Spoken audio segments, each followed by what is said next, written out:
he the pair that got hauled into tyres? Trouble with your gear, or... What do you want? That it? Fine.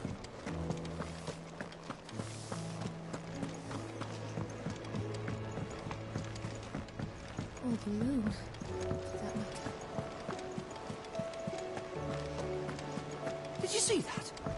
Tell me you saw that. What are you making them skies then? Ill omen is what? Oh, I wasn't expecting you back. You earned this. All yours. Best of luck out there, Sid. Otto, how fares the realm? The realm? Oh, she's just fine. As long as you look past the fat storms out mother crystals and her skies are a roiling cesspit. And Gav? He's with your uncle in the Free Cities, helping Mid with her project. Sent an owl their way the moment the winds turned foul. Still waiting on a reply, though. Do you have any good news? Well, that depends on your definition of good. All right, fine. What do you suggest we do? Oh, no, I'm just the messenger. I leave the scheming to those more suited to the task. Could be that Lady Vivian and Old Tomes have their own thoughts on the current state of things. Could be that they don't. It certainly can't hurt to ask. I suppose not.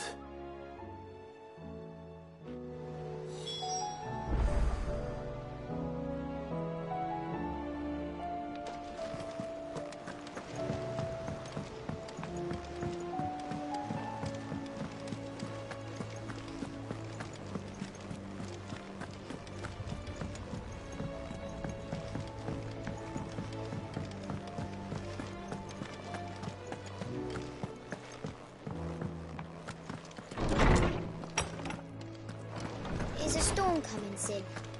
Will there be thunder? Let me guess. You're here about the skies. Is there anything you don't know, Lawsman? It doesn't take a court astrologer to augur the obvious. As for what has disturbed the heavens, that, I believe, is a question the Fallen might be better placed to answer than I. And on the 6th day did the gods tear the sun from the firmament, visiting darkness upon their prideful sons and daughters. But I dare say you remember your childhood lessons on the sins of Zemeckis only too well. You think they're connected? That Ultima was one of the gods responsible? Well, he has certainly exhibited powers that we mortals would associate with the divine. There is nothing divine about him. But he wouldn't be the first god of whom that could be said, now would he? Yet for all the fairy tales that tell of the sins, there is almost nothing in the way of actual historical accounts. Had I the Journal of Moss the Chronicler, I may have been able to tell you more, but alas, I fear all remaining copies have been lost to time. You will forgive me, I hope? Certainly not. Because there is nothing to forgive. Even without this journal, you've provided us ample wisdom. And we will always be grateful for it.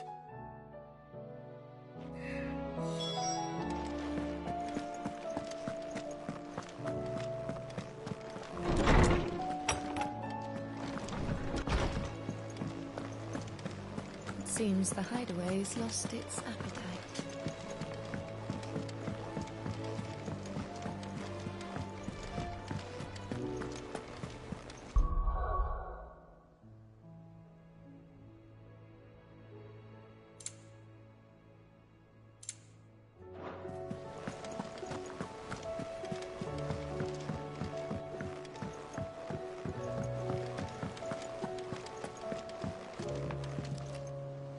How is it that every one of your little excursions presages some inexplicable catastrophe?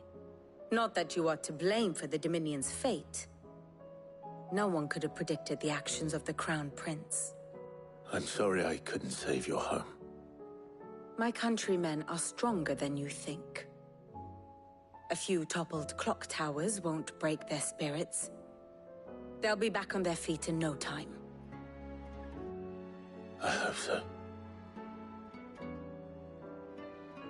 Look at us. Bluer than a pair of bog crabs.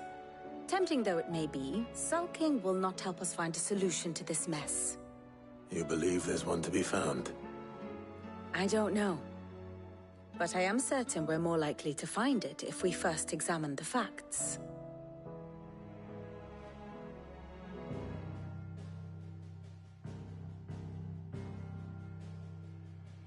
Beneath these darkened skies, fear and confusion reign over Valisthea. Oh, the lands around the fallen Mother Crystals had already begun to wilt for want of ether. But not like this. Crystals that filled wells and fueled furnaces, now nothing but pretty shards of rock. And those that hang from the people's necks cast nary a glimmer of light to keep the dark at bay. It is only a matter of time before the common folk convince themselves that the end of days is upon us. Yet I fear a swift end is more than we can hope for.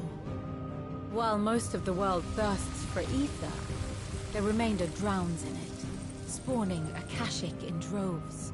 And amidst the hordes of mindless beasts, with magics as like to fail as function, even the strongest nation would falter. Rosaria and the Iron Kingdom teeter on the brink of collapse, while the tragedy in Twinside has all but paralyzed the Holy Empire. Dhalmekia fares little better. Rumor has it the ministers fled the capital after the fall of Drake's Fang, leaving their beloved republic to crumble. Waloed, meanwhile, moves in earnest. The Einherjar has been sighted off Storm. The world, in short, is in chaos. It would seem our civilization was nothing but a castle of sand, to be washed away at the whim of the waves.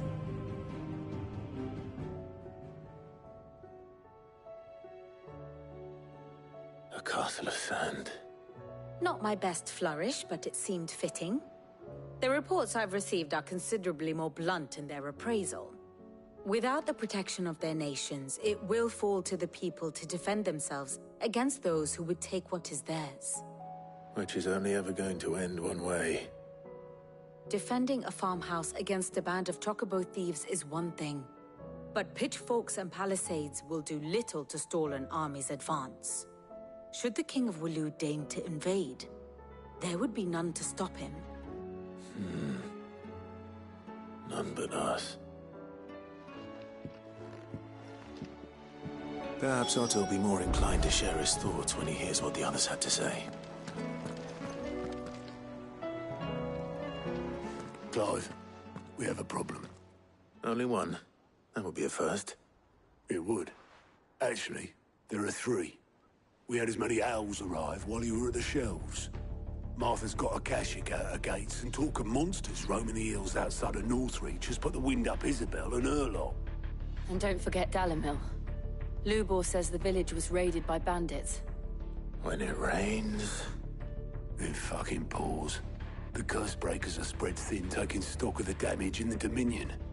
And even if I could get word to all of them, I doubt they'd get here in time to make any real difference. Which means... there's only two people who can. Jill and I. Let them know we're on our way.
Fucking thieving bastards. As if life hadn't been harder enough around here since the Fang fell.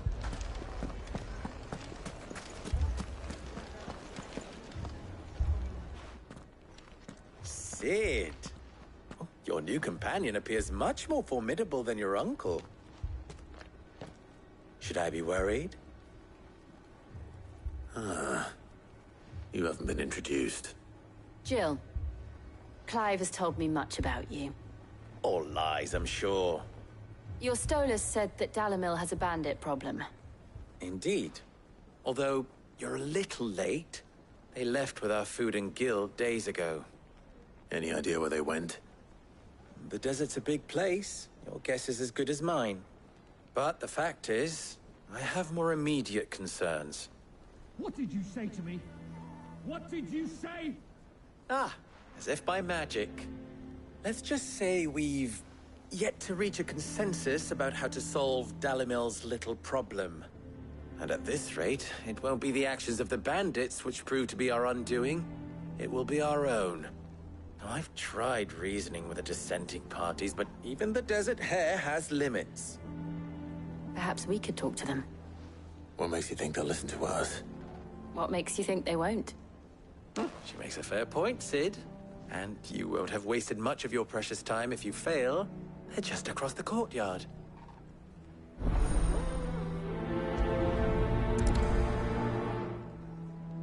Suppose we just follow the shouting.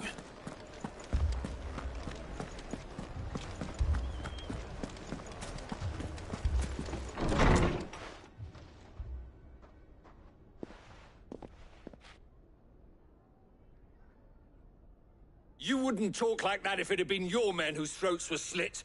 Blood for blood, it's the only way. We hire mercenaries and have them mount the bandits' heads on our walls as a lesson to the rest. And what happens when those mercenaries are slaughtered like your men? Are you going to hire more? We're better off using that coin to buy food and supplies. If we hire mercenaries, the only thing we're buying is the bandits' ire. And you cannot fill empty bellies with that. Do you hear me? But what happens when they come back? Maybe it'll be your throat that's slit. That's enough. Both of you. Any more of this and I'll throw you out myself. Come back when you're ready to talk like adults.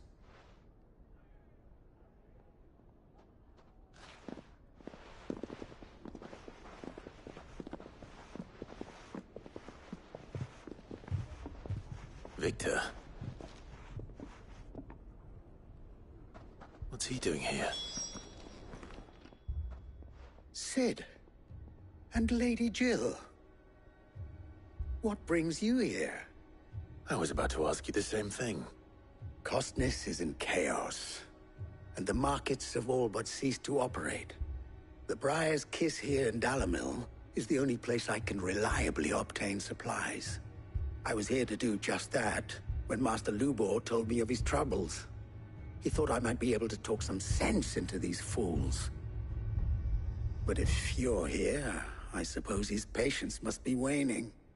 Who are those people? Those were the thorns in Lubor's side. And the reason this place might be headed the same way as Costner's. It's these accursed skies. The darkness is enough to drive a man to madness. Or an entire city, for that matter. We're still working on the skies. But in the meantime, perhaps we can find a solution to Dalimil's problems. I hope so. For all our sakes.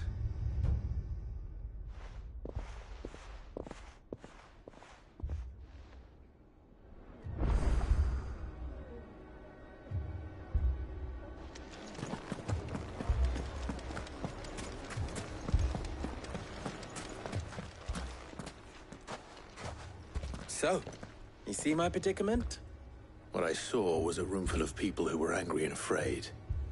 And with good reason by the sound of it. But if left to smolder, that anger and fear could set the entire town alight. My thoughts exactly. What to do?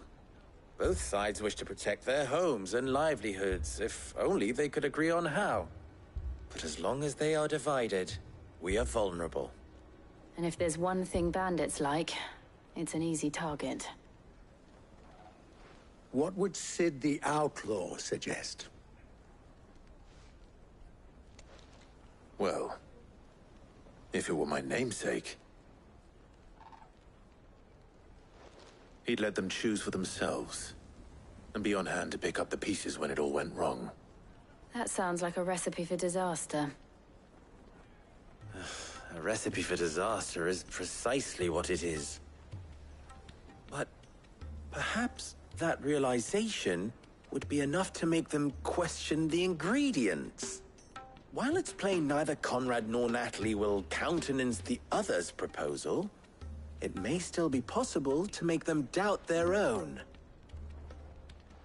Before presenting them with a third option. And that would be? To pool our resources and save the city ourselves. Why fight each other? When all that fear and anger can be directed at the bandits. It appears we have a plan of action. Victor, pay Conrad a visit. See if you can't convince him of his folly. I'll speak with Natalie. As you wish. Your faces are not well known in this town. That may prove useful. Don't worry, Victor and I will do most of the talking. You need only play along. Play along? What he means to say is yes.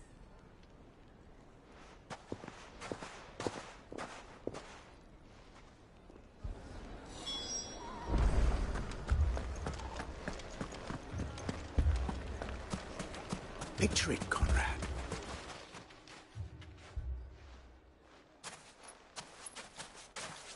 Ah, here she is. The Lady of the Spear herself.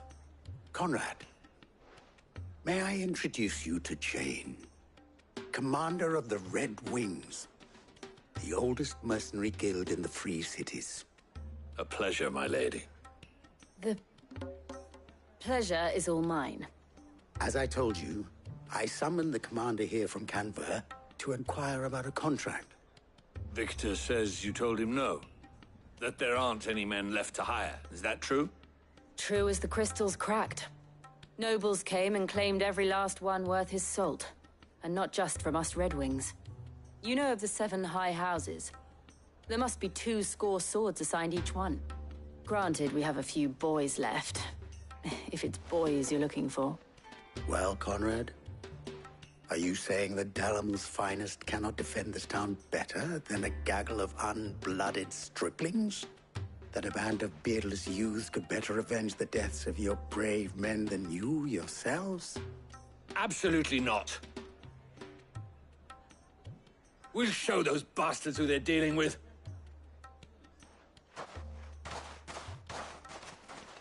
can't believe that actually worked. Conrad's not what you call the brightest candle in the crypt. And there's a reason why I had you do the talking and not Sid. Well played, milady.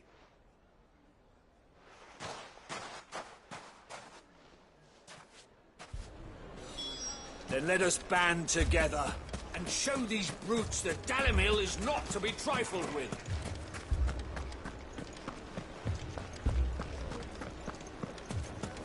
My shop.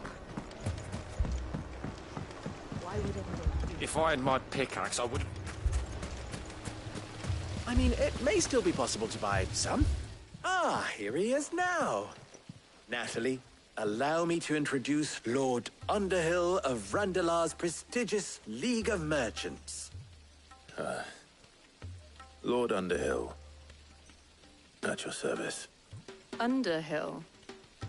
I was just telling the good lady of our conversation, my lord, and how you were lamenting the state of the capital's stores. Lubor says that not only are the granaries almost empty, but that war and the Blight mean this season's harvest won't be enough to fill them for winter.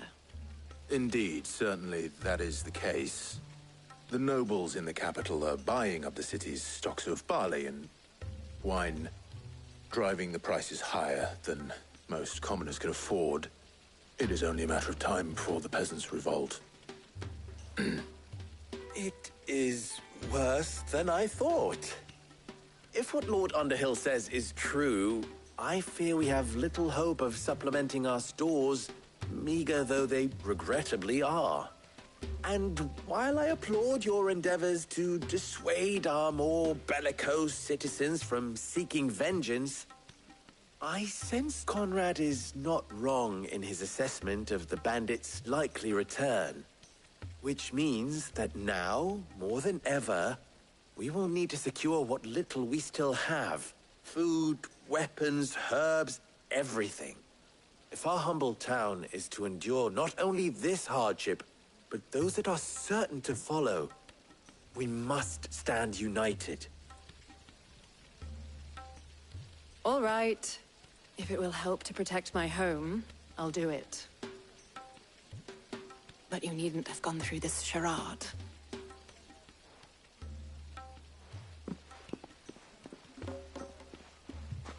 Thank you, Clive. Your performance was nothing if not workmanlike. She saw right through it. I didn't say it was good, merely that it produced the desired effect. Now, my scouts should be returning shortly. Meet me back at the Briar's Kiss, and we shall see what we face.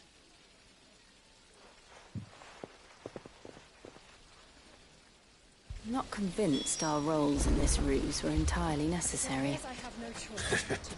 I don't know. Conrad seemed quite taken with you. Mummy, I'm scared. Oh, I'm ruined. Good news, Sid.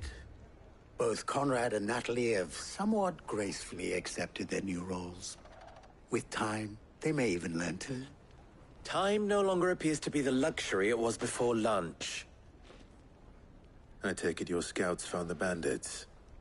Technically, it would be the bandits who found my scouts. It appears they march for Dalimil as we speak. All of them. You're not serious. They don't just want food, they want the whole damn town.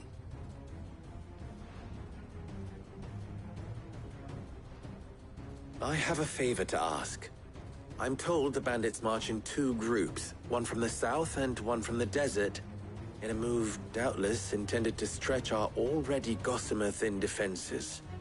Very well. Jill and I will meet those from the desert. But what of the rest? The rest, my friend, the city shall fight. Together. The stakes, I concede, are high. But if this does not unite Dalimil, nothing will. That is a lot of faith to put into those who had their hands around each other's throats but a moment ago.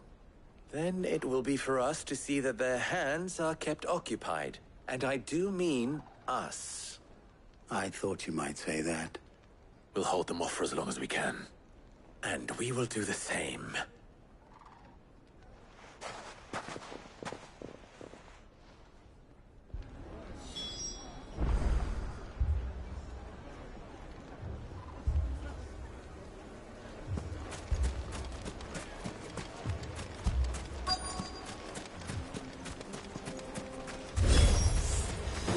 No women folk have come to welcome us. I'll take that one. It's all yours.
The townspeople. Could they have held out? I don't hear any fighting. What do you think? That we should hurry.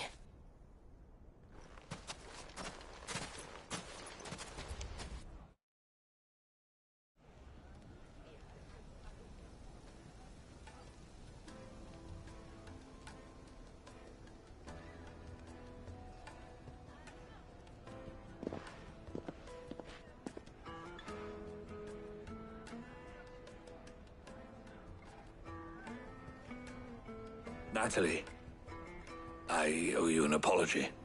You did well out there. The inn would have been lost had you not held the line. Without you, there would have been no line to hold. You saved us, Conrad. You saved Dalimil. We all saved Dalimil.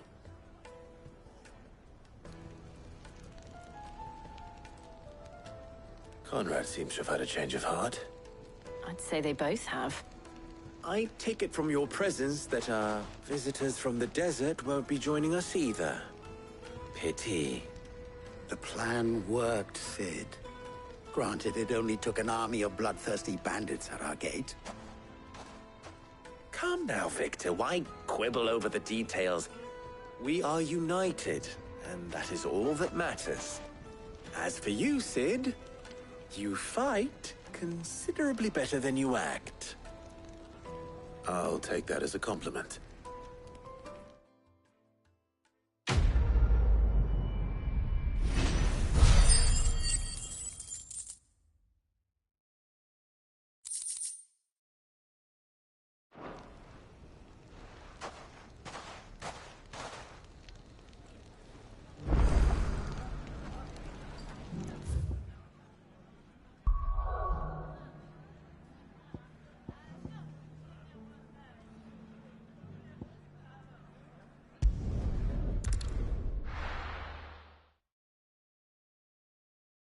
First we find Isabel. Heard a bloke saying he saw ghosts on the far side I of the saw wall. it with my own eyes. The whole of Oriflamme under a flood. And we're next.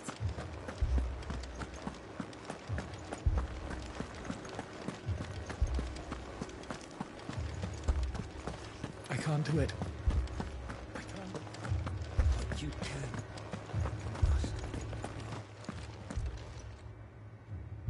My lord. Milady. We received the dame's message. There have been sightings of strange creatures, I understand. With the blue eyes. Yes. Like a Kashyyyk, but different. They've taken so many. I've lost count. A Kashyyyk, but different. Ultimus thralls. And what of your mistress? Is she here? Oh, no. She went to the garrison to ask what they were planning on doing about all this. Then we'll look for her there.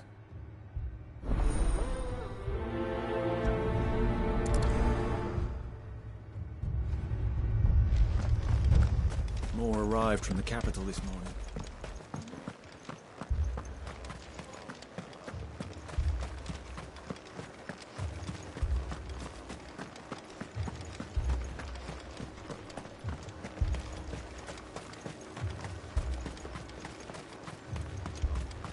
Madame, please! Half the garrison's been slaughtered by those things. We lost the captain this very morning.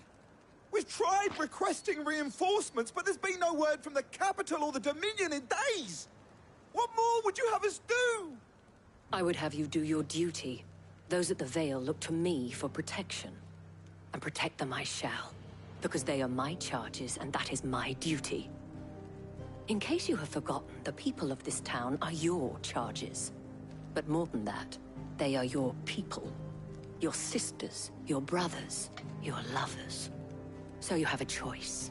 Lay down your sword and watch as they are slaughtered, or take it up and do what is right. She speaks the truth, you know. This here, it's all we have. It's all that's left. What we have left is our lives! Do you really want us to lose them as well? Not if we don't have to. Look, there's a cask under the captain's bunk. Let's talk about this over a drink, eh? I'm listening. I'll have a word with him.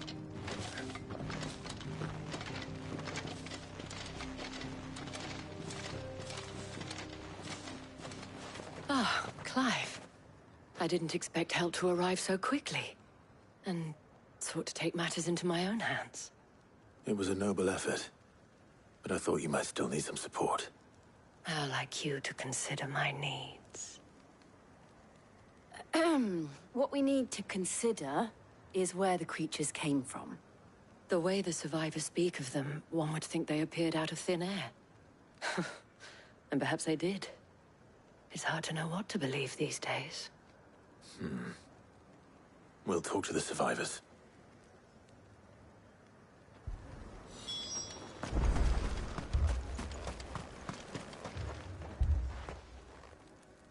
You're a pikeman, yes? What happened? I've got family in Moor. I heard the flood was spreading, so I went to see if they were all right. And a pack of them glowing things found me in the meadow. I ran for my life. I never did get to the village. Leave that to us. My family! Don't leave me, Paul. I'm sorry, darling. That I thing? truly am. Did you see the creatures that attacked you? Creatures? Yeah, they came out of nowhere.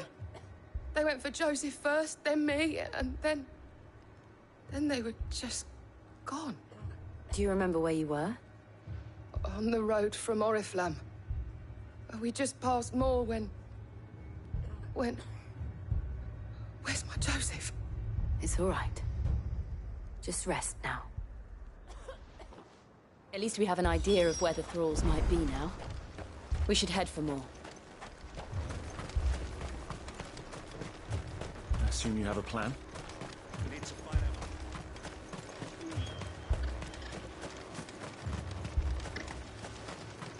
It was all they could do to escape. They just left the bodies there in the flood. Good girl. Run like the wind.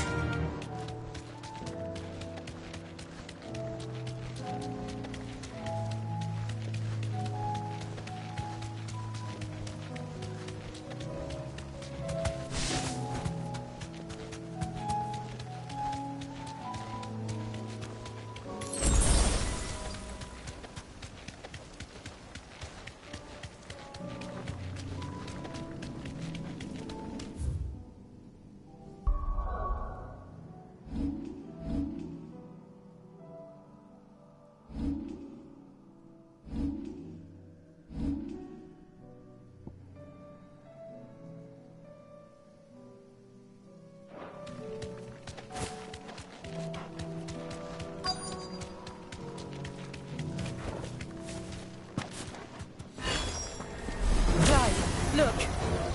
I see them. With me!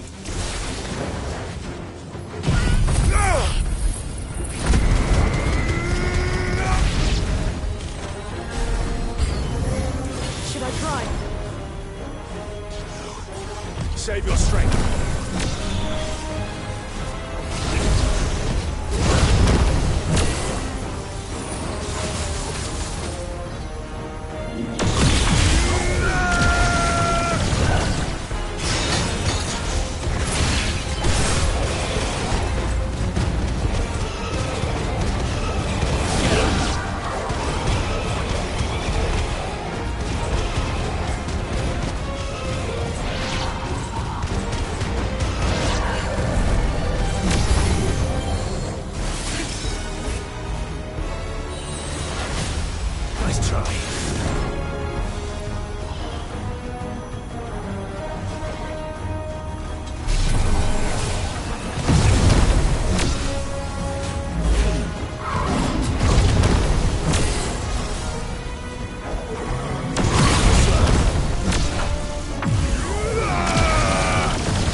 Do you think there are more?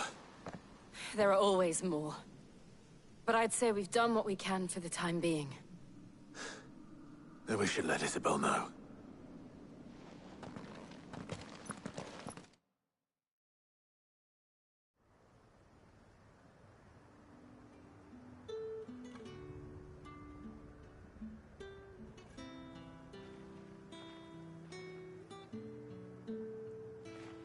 You have the town's thanks. Don't thank us yet. There will be more.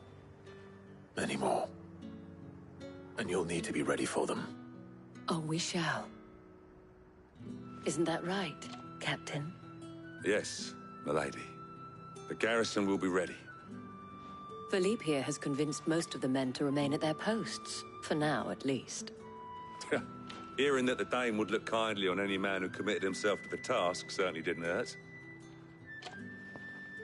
It's not the most selfless of motives, I'll admit. But whatever it takes, eh? Now me, I never needed convincing. I became a soldier to protect the people I love. And the people I love include the one standing before me.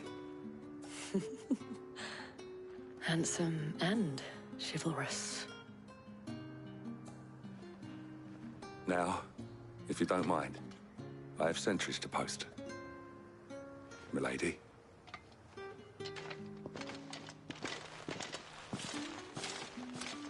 Lest you wonder, I'm not foolish enough to believe that this has solved all of my problems. But it has solved one. And that's one fewer than I had this morning. Thank you again, Clive.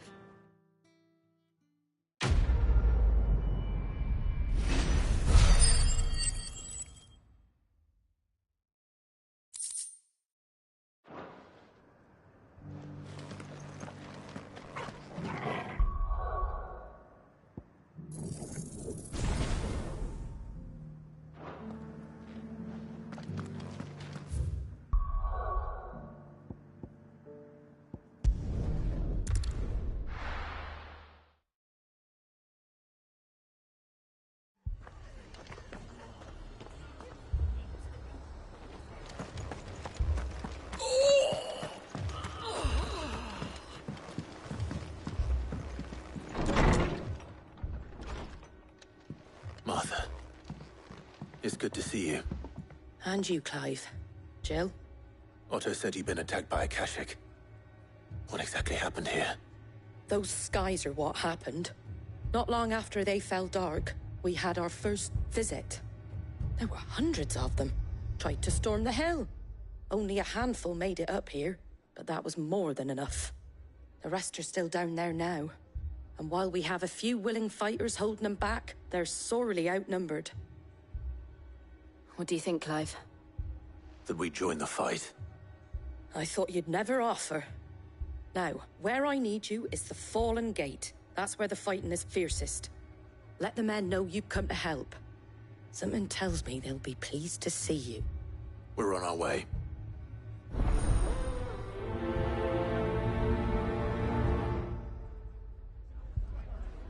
Do you think there are as many as Martha says? More.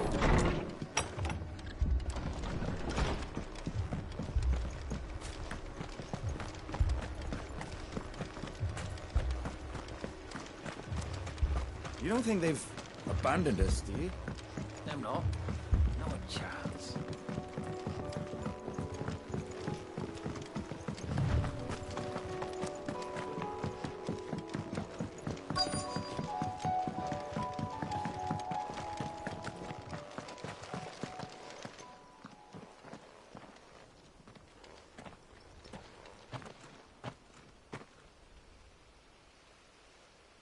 Clive, wounded.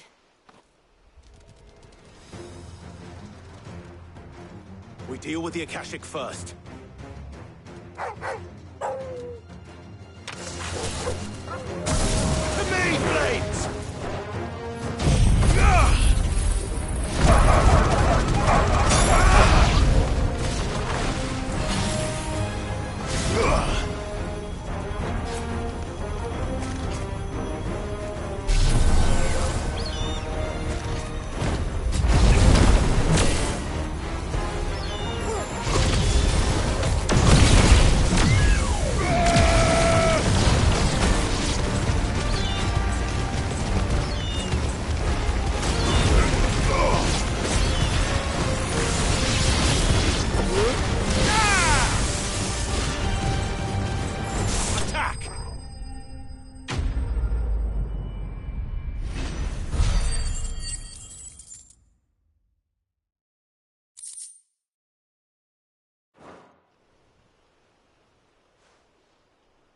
These men don't have the look of hired swords.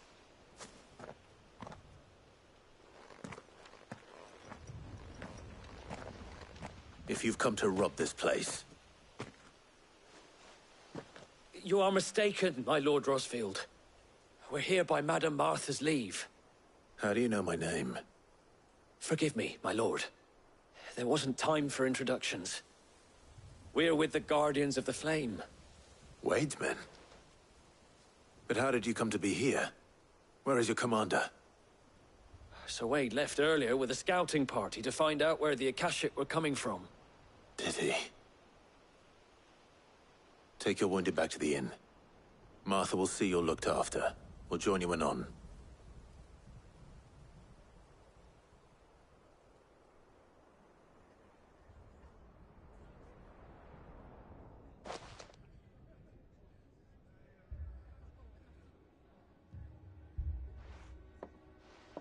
And to think you took them for thieves. A fine reward for holding off the horde, that is. When did Wade and his men arrive? Not long after Rosalith fell. The Guardians asked me to shelter some of them that had lost their homes. They were making ready to leave just as the skies turned, and we agreed it was best we stuck together. Martha! Trouble! The scouting party's almost at the lift, but they got a pack of Akashic snapping at their heels! And they've got wounded with them! They're not gonna make it! Damn it all.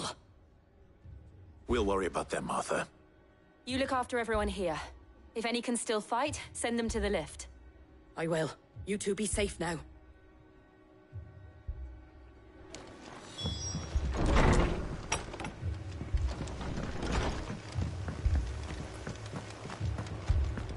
My brothers. Mad dogs. A lot of them.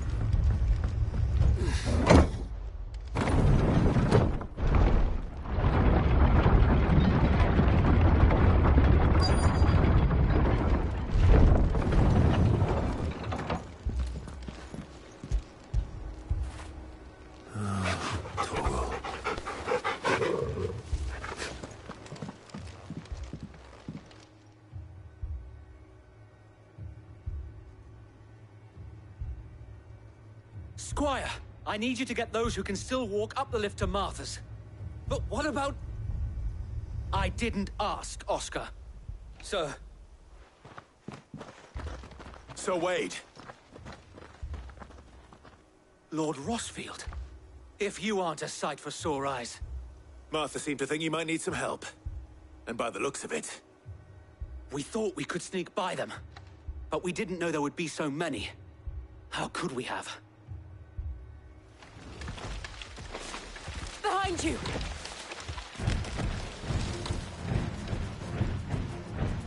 Damn it! We need to get the injured to safety. Do you think we can hold them off? We can certainly try. Are you with us, Sir Wade? Always. Then let's do our duty. Fire and flame!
Is anyone hurt?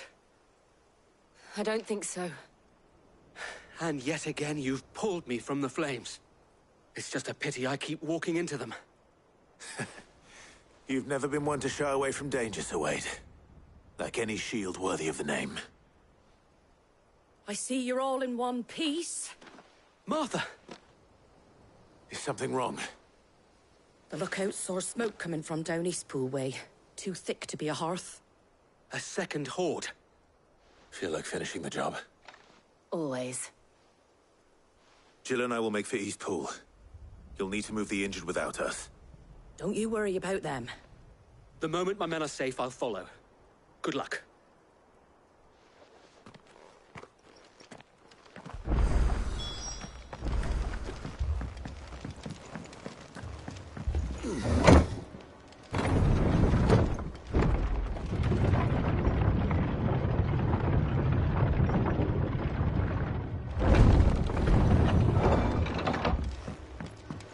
Mad dogs. A lot of them.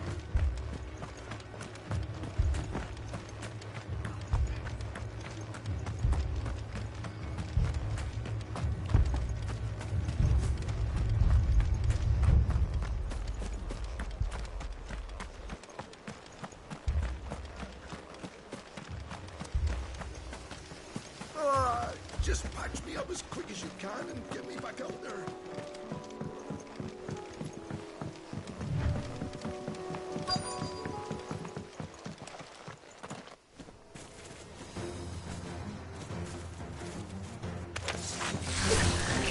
They're headed for the rest. We have to slow them down. Martha and the others won't be ready.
Something's coming.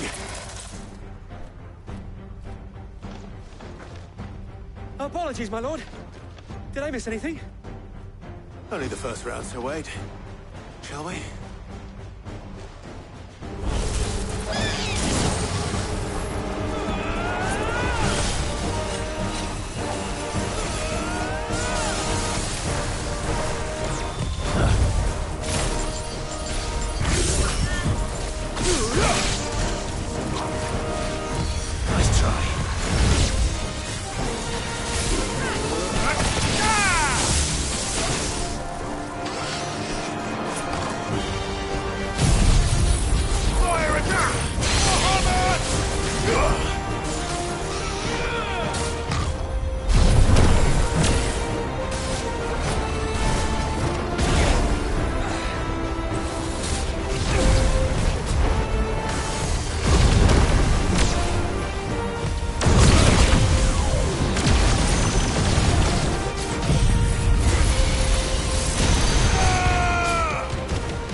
Do you see any more? No. I think that was the last of them. But it won't be long before the next lot arrive. Then we make for Martha's while we can.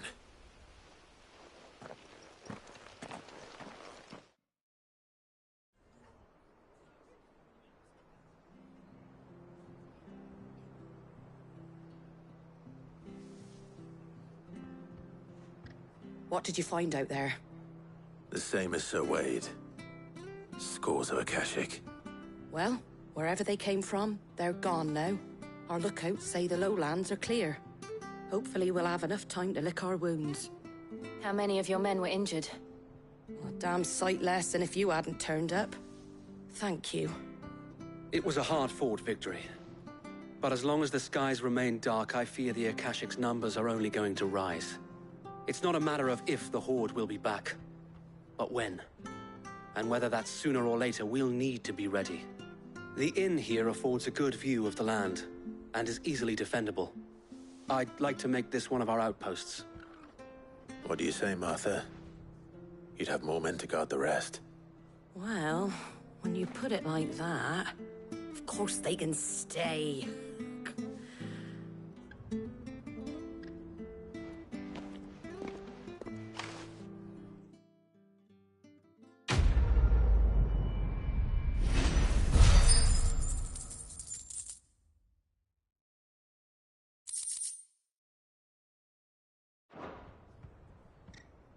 My lord, there's someone I'd like you to meet. Oscar, over here.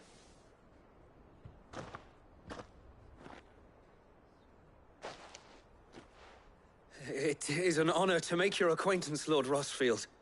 I am Oscar. Oscar of House Murdoch. Murdoch? I wasn't aware the Lord Commander had children.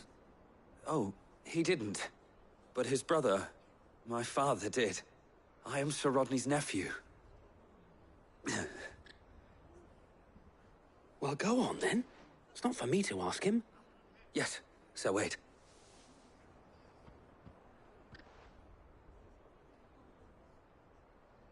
If it please you, my Lord Marquis, might you take me as your squire? I would learn the duties of a shield from the finest. I'm sorry to disappoint you, Oscar, but I am a shield no longer. Nor was I ever the finest. And spending time in the company of an outlaw hardly seems a fitting education for one aspiring to take his oaths. My Aunt Hannah once told me that a man is not defined by his title, but what he does in its name. You have accomplished much since taking on the mantle of Cid, winning no little honor in so doing. And I would sooner serve under an honorable outlaw than an unworthy shield. Not that Sir Wade and the other Guardians are... I mean to say that, they're... It's all right. We know what you mean. There is only so much the boy can learn from me, my lord. But a squire... Would that really be so bad? You were a squire once. And I'm certain Sir Rodney would approve.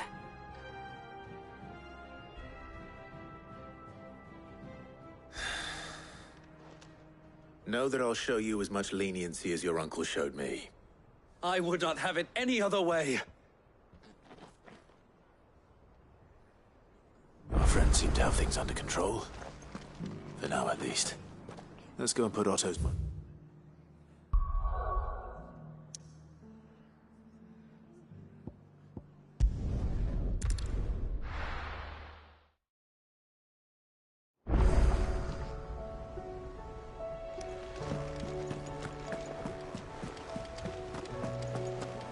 Did you see that? Tell me you saw that.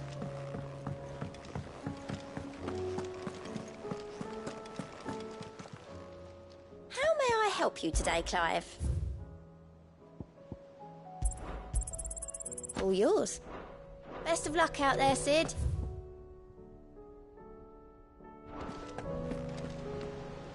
Was wondering when you turn up. Had ours from all our friends thanking you for your timely intervention. How is it you always manage to arrive at just the right moment? Luck, I suppose. Any word on the rest of the realm? Let's see. Storm's still crying out for Mother Crystals. The nations are still in chaos. And the skies are still the colour of a kick in the kidneys 2 days on. So... Right. Clive, we knew this was going to happen.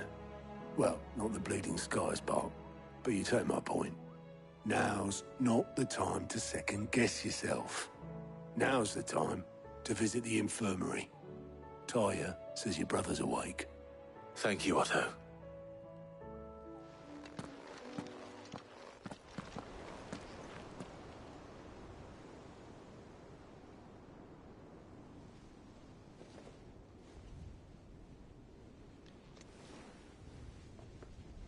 So it was not Sylvester, but Olivier who served as Ultima's puppet. And when Dion learned of this, he sought to slay the fiend.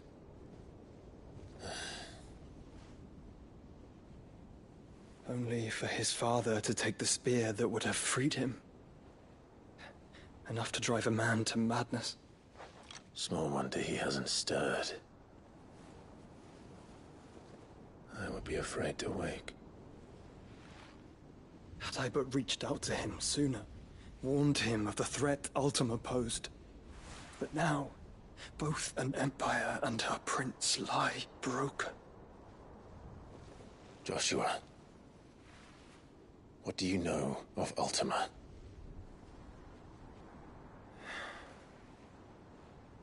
Very little, I'm afraid. Despite my best efforts.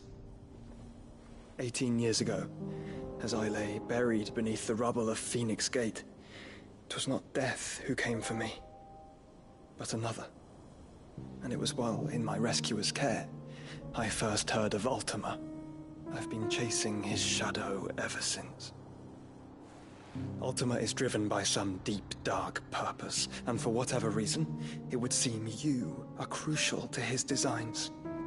He will stop at nothing to have you, even if that means toppling an empire. But why me? What possible use could I be to such a creature?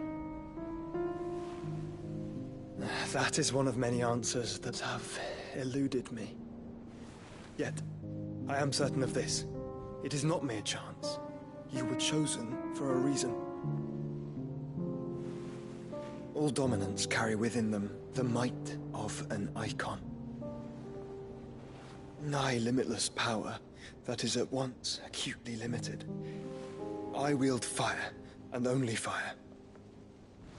And I only ice. 8 wardens for 8 elements. But you, Clive.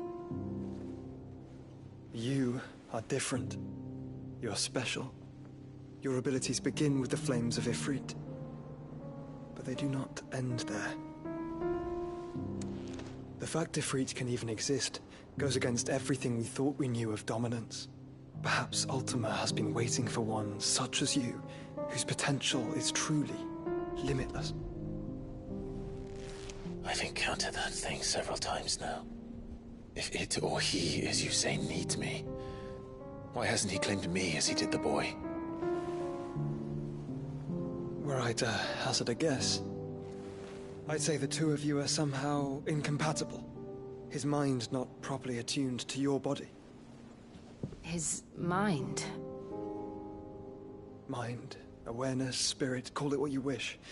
But I believe Ultima to be an embodiment of the concept. Is why I struggle and fail to contain him here inside me. I'm sorry. Inside you?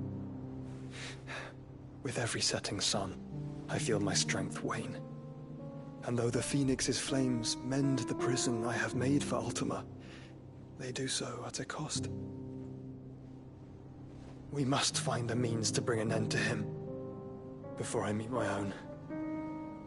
What were you thinking? It was that or let him take Clive. And I've always had a soft spot for my brother. But that doesn't mean you should sacrifice yourself to save me.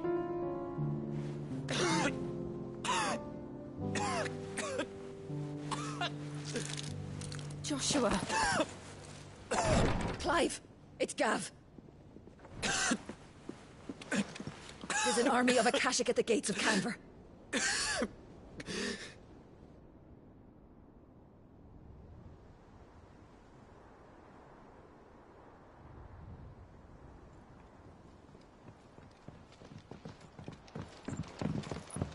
Well, what's the short of it? It's all Tyr told you. The capital of the Free Cities is under siege by an army of monstrosities. The City Guard are doing their best to stem the tide, but numbers ain't on their side. What of Lord Byron and Mid? Were they able to escape? No, but they're all right for now. They're hiding with Gav at midship. We have to get them out of there. And we shall. Otto, prepare a Stolas.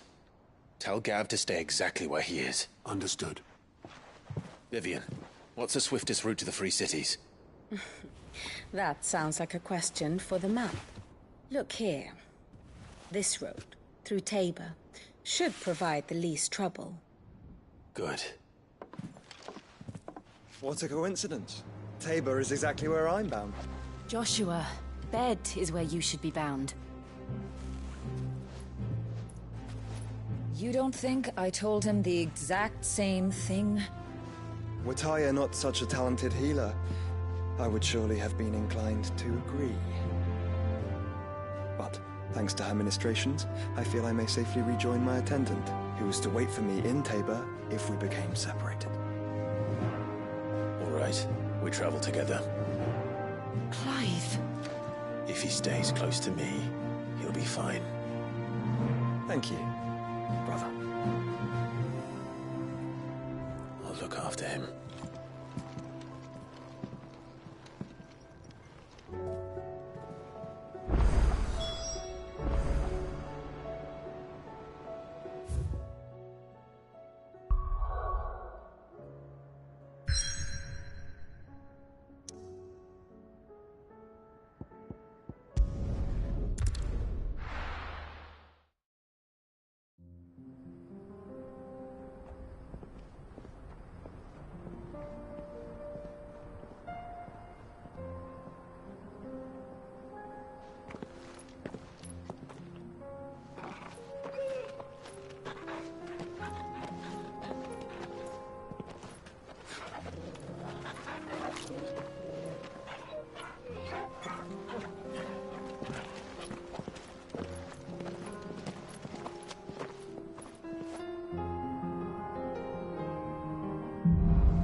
It's like a dream. The four of us out walking like we used to. Enjoying this, are you? Gav and the others could be in danger as we speak. You're right. I'm sorry. Yote is a fine scout. If Candle was attacked, she will already have begun gathering information. Tabor isn't far. We should pick up the pace.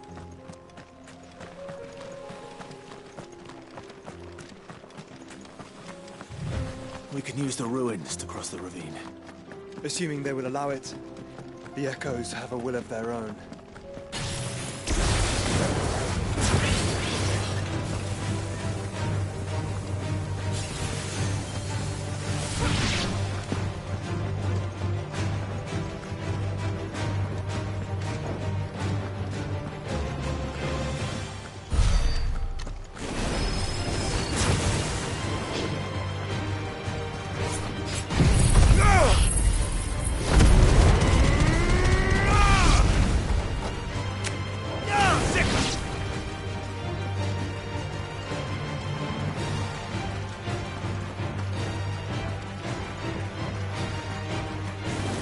Tell us about Yote, Joshua. She's strong-willed, loyal, and deadly with a blade. Much like Clive, but with better manners.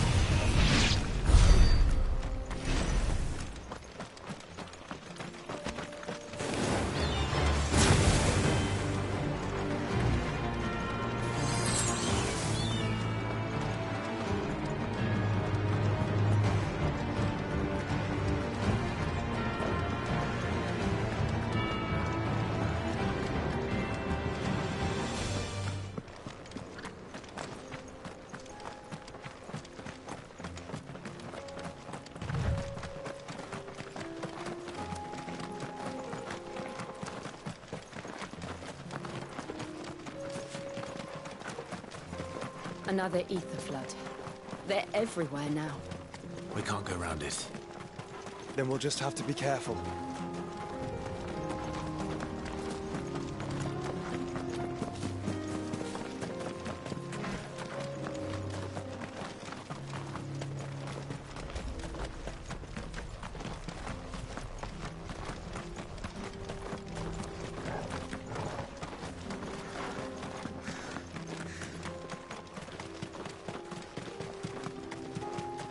We're nearly there. Have you been to Tabor before? There are a few places I haven't.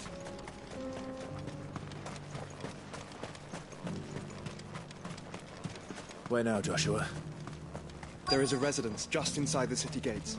She awaits us within.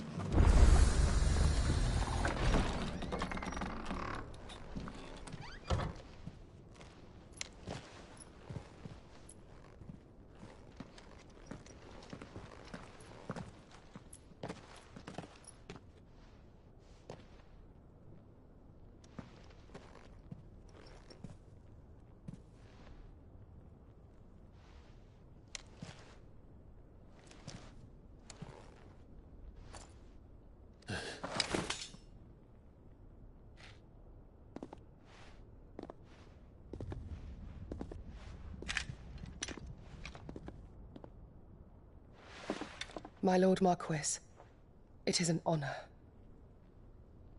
I am Yotei, Knight of the Undying, charged with the protection of His Grace Joshua Rosfield, Keeper of the Flame of the Phoenix.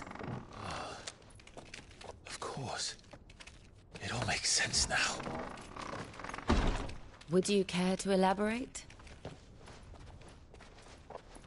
The Undying are loyal servants to the ducal throne.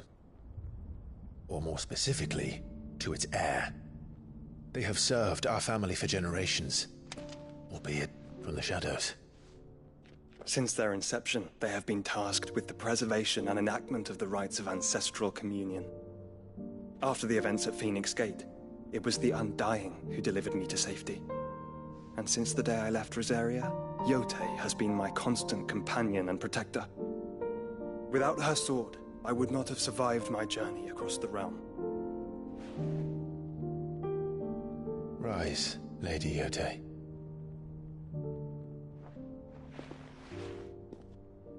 You saved my brother. I owe you a debt I can never repay. I but did my duty. Come now. Tell us what you've discovered. Your Grace. It is as you feared. The vessel we spied off the coast of the Crystalline Dominion on the night of her fall. It was the Einherjar. Beyond any doubt. The Black Galleon. Joshua, the Einherjar is the Royalists' flagship. What business would they have in the Dominion?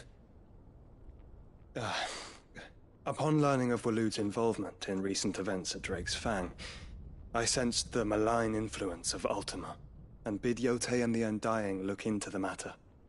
We have reason to believe that the Black Galleon weighed anchor shortly after the fighting began, and set a course due south. For Canva. Then it is Waloeda Knights who besiege the cities. What is left of them? Yes. And the Black Galleon sails at but one man's behest. Barnabas Tharm.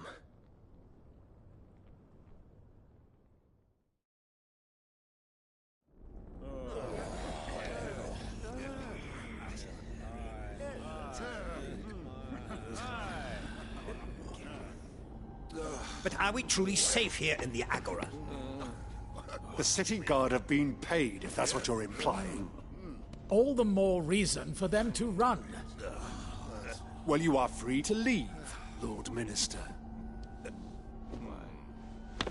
Markets abandoned, warehouses aflame, blackened hulls choking every port in the capital. Canva is ruined. The realm teeters on the brink of chaos, and all you can think about is commerce! Forgive us! We were not aware Dhalmekia now subsisted on charity! How dare you!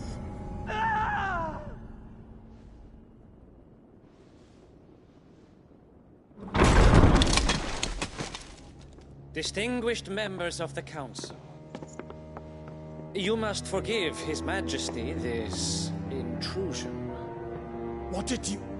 What is the meaning of this? A trifle crowded, but I fear it will have to serve, my liege. Very well. My colleagues, do you not see? The king! He has come to save us from the Akashic!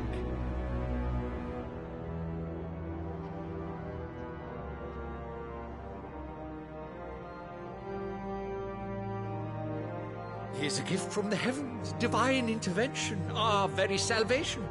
And of course, if it is compensation he requires, we would be most willing to negotiate a fair price for services rendered. Fools. Your ignorance unbecomes you. Your Majesty, correct me if I'm wrong, but I would swear that the fiends washing the cobbles of Canva with the blood of her citizens wear the colors of Waloed. Ha! So you do not deny it. Guards, fetter them, and see our guests to the dungeons!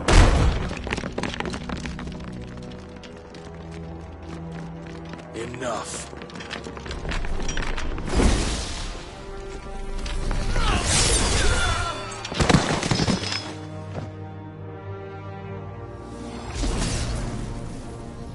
Pathetic creatures.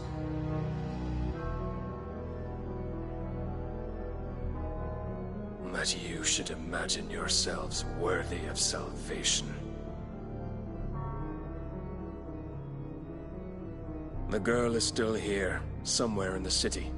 Her consciousness fair dripping with her late father's hubris. A consciousness to which Mythos is inextricably bound and inexorably drawn. See that he is made welcome. Yes, Your Majesty. Come, Mythos.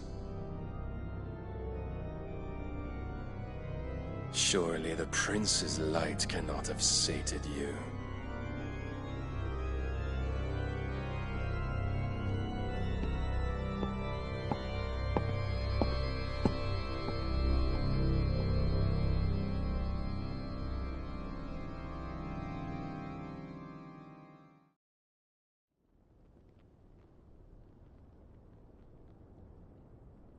So then, how long has Waloed been under Ultima's control? How long indeed? Based on what we know of Barnabas's actions, I would guess some few years, mayhap more. But to what end? What does Ultima want? The tapestry. Show them.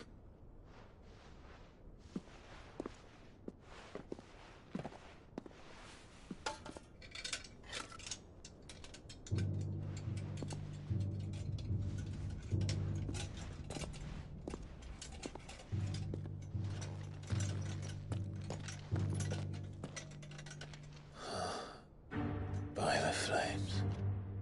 Phoenix Gate, Drake's Breath, and now here. But what is it? It is old, ancient, even. Naught remains of the faith it represents, save what can be gleaned from the image itself. None could tell me what the one in the apothecary meant, even the Undying. But I believe it may be the key to discerning Ultima's purpose. That figure in the center, the one beneath whom the icons congregate, that I believe to be Ultima. He is a god, or at least godlike, his very existence beyond our ken. The icons, and by extension their dominants, are meant to be his subjects, and while some, like Barnabas, have accepted this role, others have rejected it, like you, Clive, which is rather inconvenient, as it appears he needs you most of all. And gods don't like to be disobeyed. No, I don't suppose they do. Clive, may I tell Yotei of the lake? By all means. Yotei, I will be accompanying my brother to the Free Cities. Whilst we are afield, I would have you watch over those Clive has made his wards. Omielos delan tuisag ilith. Though well concealed, the hideaway lacks trained fighters to defend its occupants should they be discovered.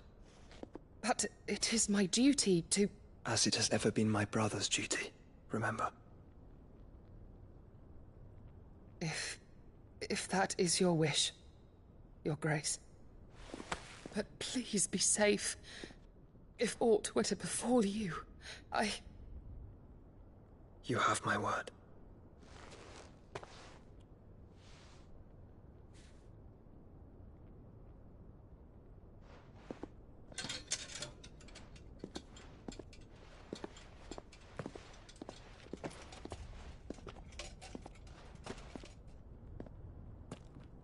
Farewell, my lord, my lady. We are in your debt, Yotei.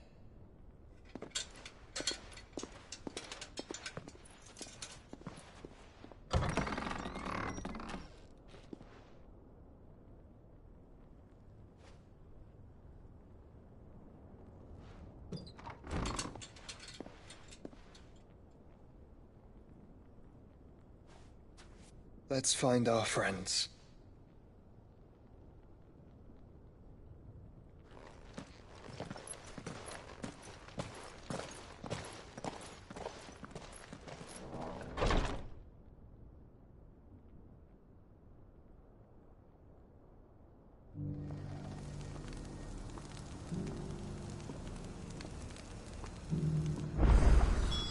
It's plain she cares for you very deeply.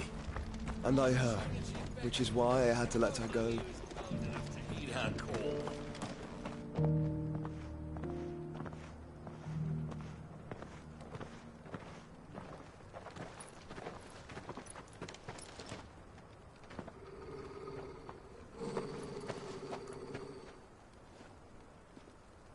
Cyril. How fares the search? Well, Your Grace, my report shall be with you ere long. Ah, yes. Yotei is otherwise engaged, at my behest. And the duty of wardenship? Fulfilled. For as you see, I've been reunited with my first shield. I am Cyril, Knight of the Undying and bearer of the Burning Quill, charged with chronicling the mortal deeds of His Grace, Joshua Rosfield, Keeper of the Flame of the Phoenix, and rightful Archduke of Rosaria. I entrusted Cyril here with overseeing the investigation into Ultima's origins. Findings from his brothers and sisters afield are delivered here to be collated and catalogued. Just how many Undying are there? Not nearly enough, milady. Yet we are glad to give our all in service to the Phoenix. Such is, and has ever been, our creed. I see. You have your associates, I have mine. But you may now think of them as ours. That won't be a problem, will it? The Phoenix is our sun, and we but the shadows that quicken in his radiance. It is from the darkness that we serve, both him and now you.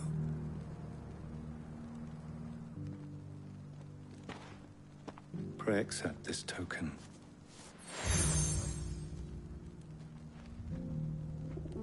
For as long as you bear it, members of our order will reveal themselves unto you, if there is nothing further. No. You are dismissed. Your Grace.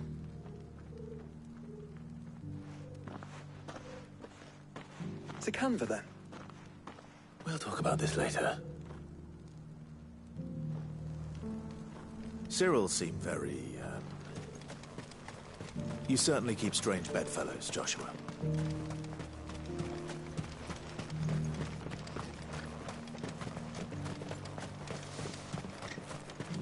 The free cities under siege?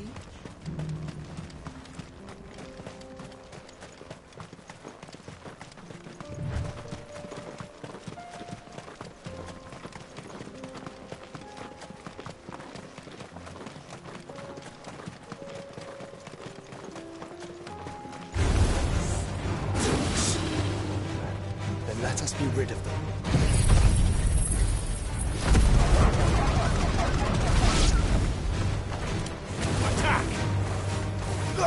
Go for it! Get him!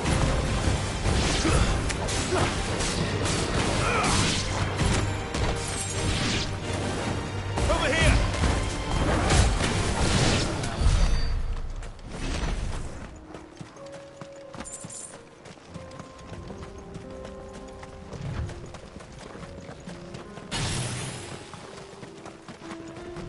Have care.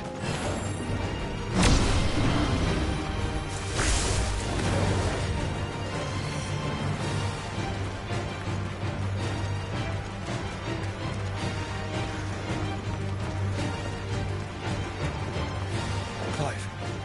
Smoke. Is the city fallen?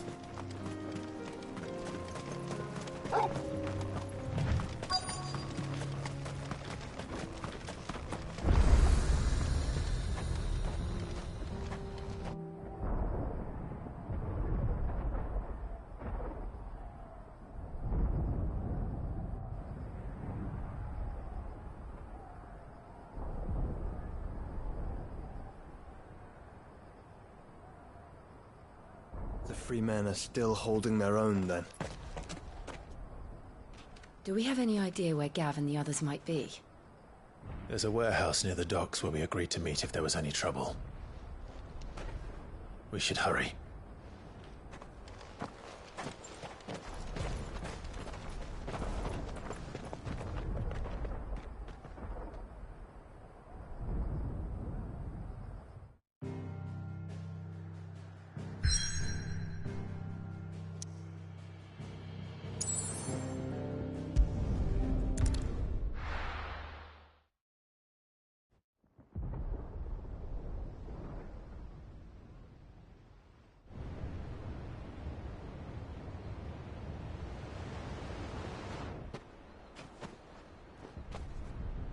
Sounds like thunder.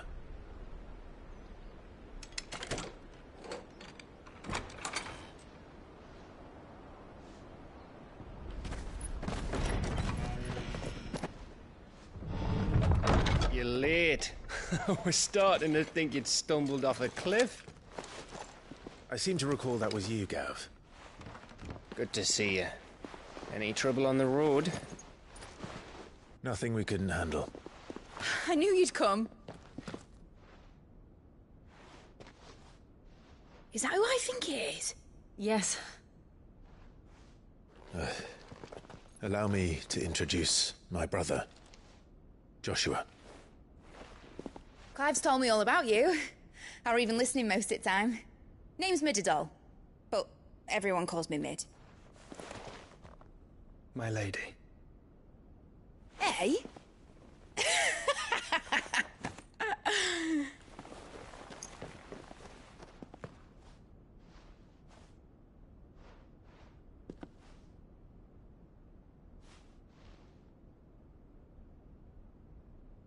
My boy.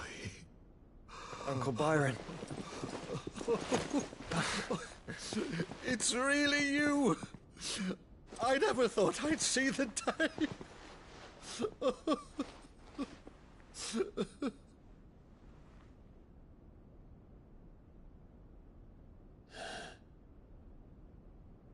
So these Akashic are being controlled?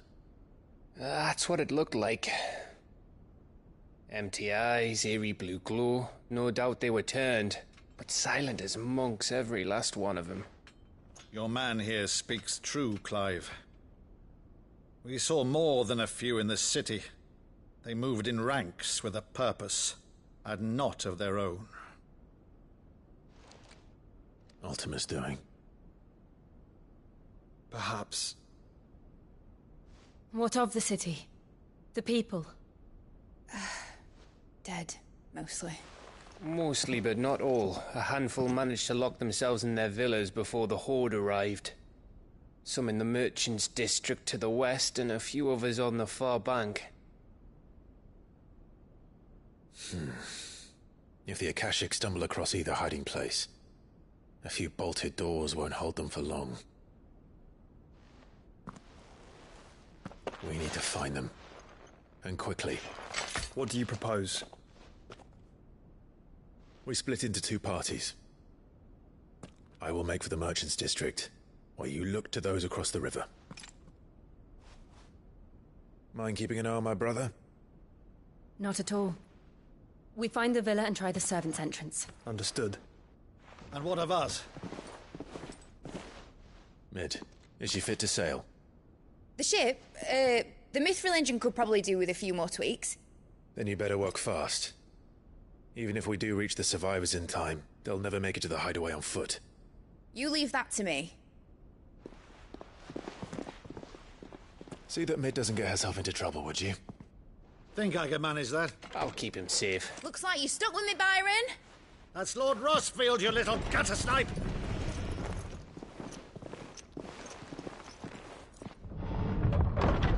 Shall we then? And you keep Clive safe. Be careful. Both of you. You too.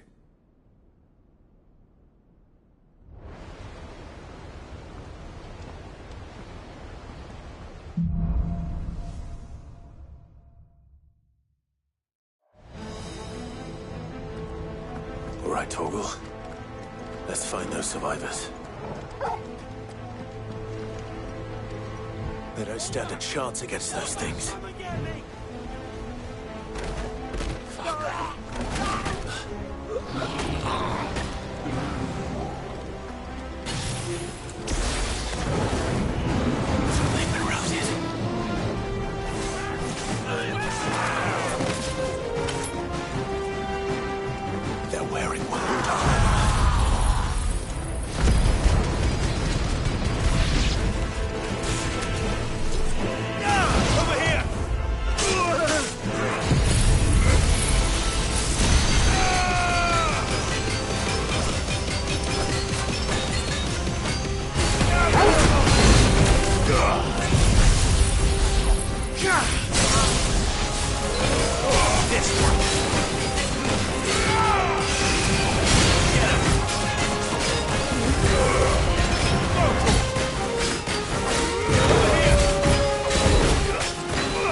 city's leaders gather, there may still be survivors inside.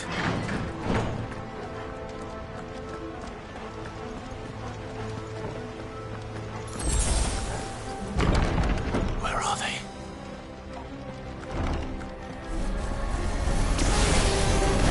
These creatures. Does Ultima's reach extend this far? What the hell is going on here?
You've caused quite the commotion. But then I would expect no less from you, Muthos. You again. I don't believe we've been introduced. You were in my family's crypt. And now you're here. With an army of Akashic thralls. Manners, Lord Rosfield? They are men, like you and me. Albeit ones unburdened by the wills that drive our kind to madness. They are pure. They are divine. What? And they are all that remains in this once raucous city. You'll pay for what you've done. As you wish. I confess I have been very much looking forward to this. Pardon me this indulgence, Your Majesty. The vessel shall not be spoiled.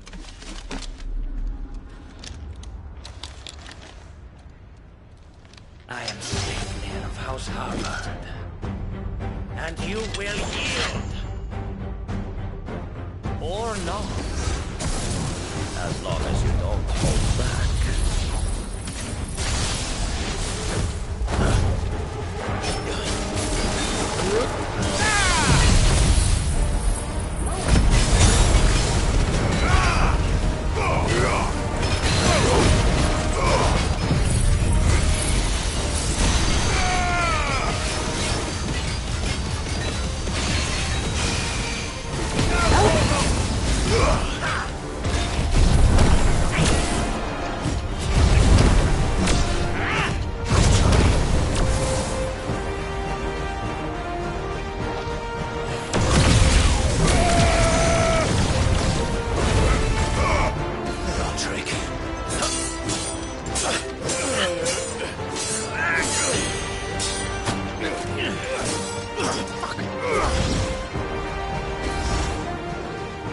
Forgive me if my performance seems uninspired.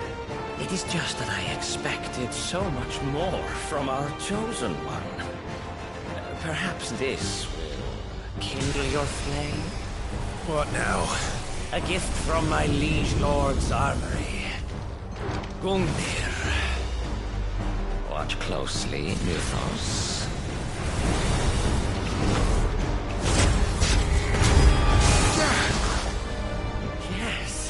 Yes!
The vessel is strong.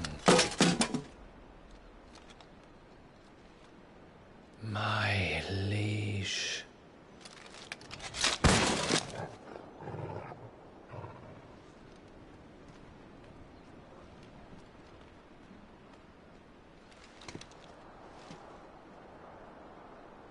Clive! You're all right.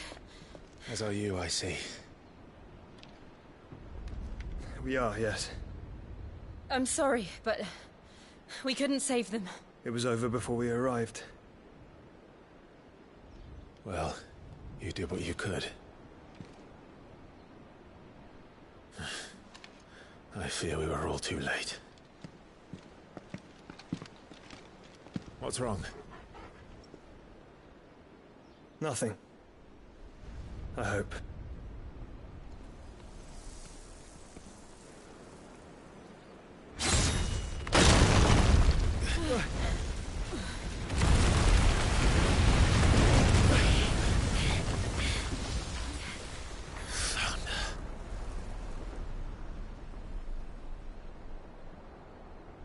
Leaving so soon, Mythos? It's the king. Indeed. You may kneel before Barnabas Tharm, Warden of Ash and King of Waloed. Get back.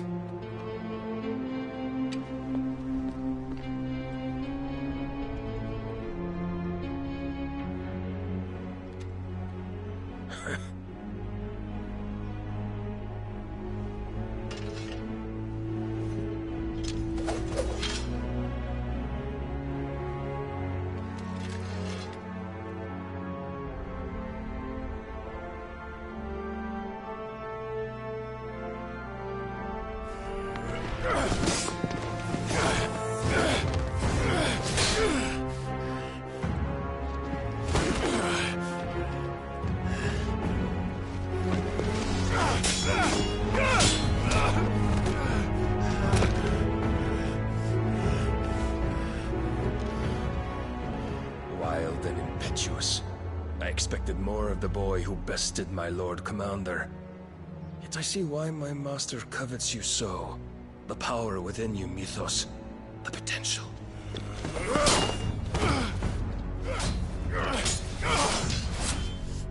Stop calling me Mythos. But Mythos is everything. The cornerstone of all creation. The Lord's vessel. Your purpose. My purpose? To surrender my mind and body to that thing.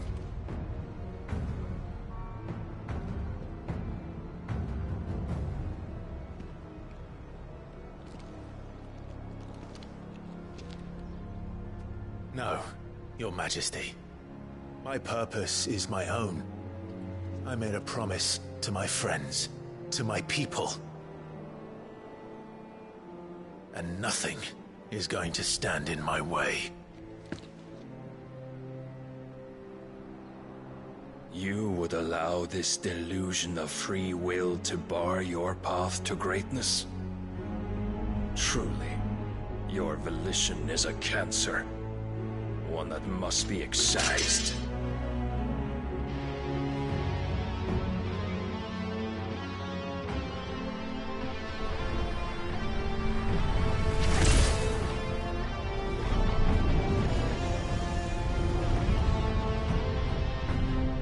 Try it.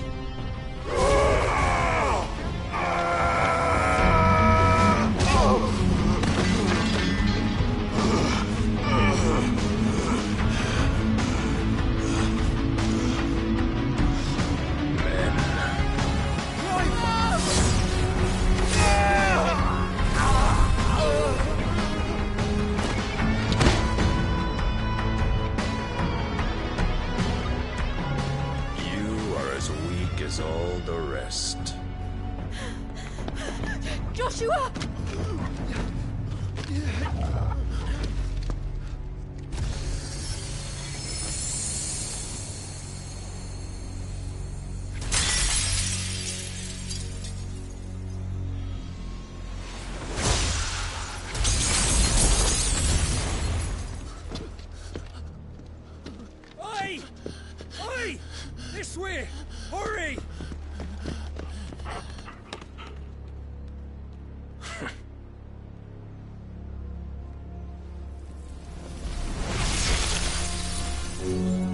Power beyond reckoning, and they use it as a crutch. Such a waste.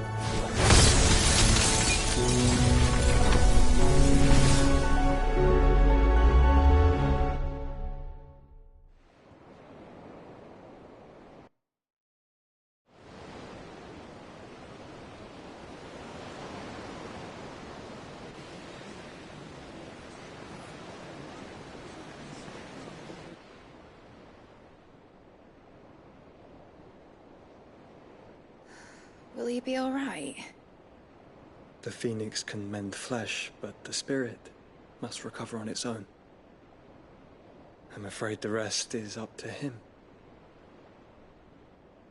This place is remarkable. Outfitting it must have been no small feat. But why go to such trouble? That beauty's belly's filled with wonders the world ain't ready for. If the guilds caught wind of what we were up to, they'd all want a piece. All right? And how is he? Do not blame yourself.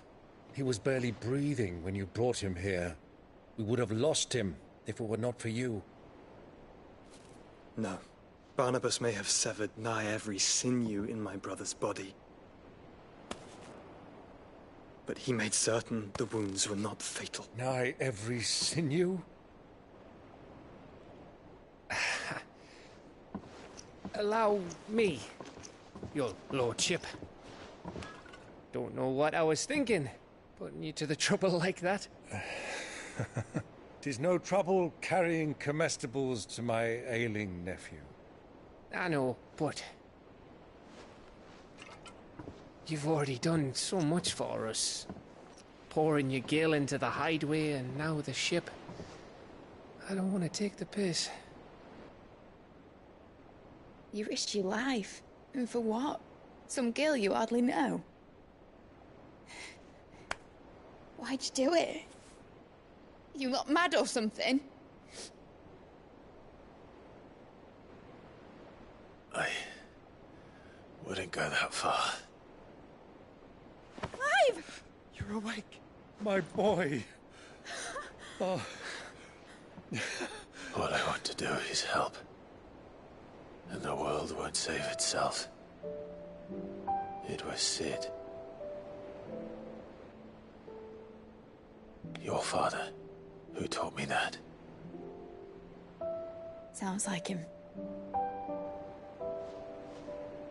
Don't you dare do that again. What of the Royalists? Fucked off, the lot of them, along with the galleon. With the king on board, no doubt. The Iron Hair wouldn't sail without him. Clive. Jill didn't come back. What do you mean? She kept the king busy while the others dragged you out. It's all right, Mid. Jill is fine. The ether of her icon endures. And as long as it does, we can be certain she is alive.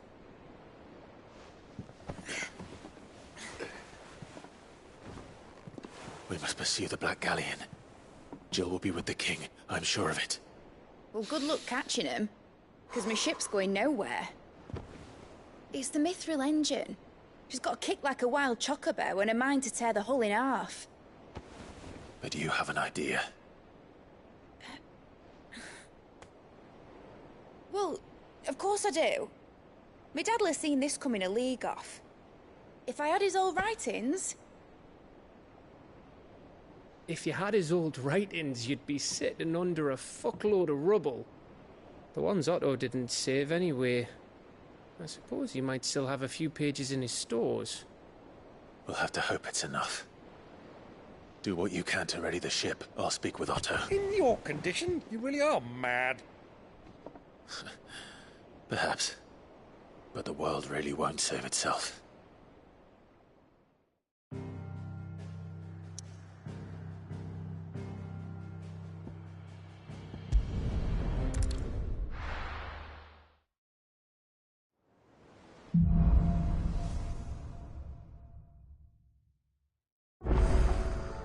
Right.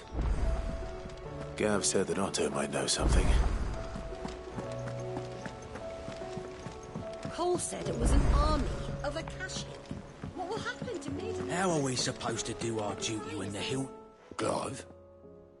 But if you're here, where the hell is everyone else? Don't tell me. They're all right. But it's a long story.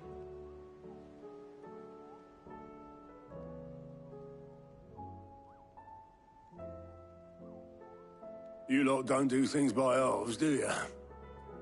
Well, at least everyone's still breathing.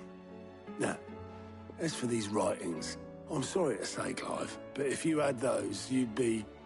Sitting under a pile of rubble, I know. But we were able to save a few bits and pieces from the ruins, most of which ended up being used to build this place. The more personal items we gave to the next of kin. In the case of Sid's things, that would have been mid. Then I'll check the workshop.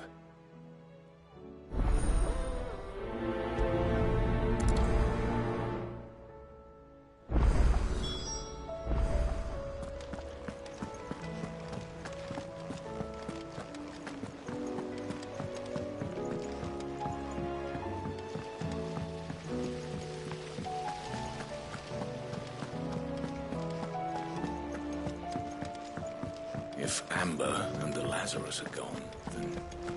Do you think Mid's ship will ever sail?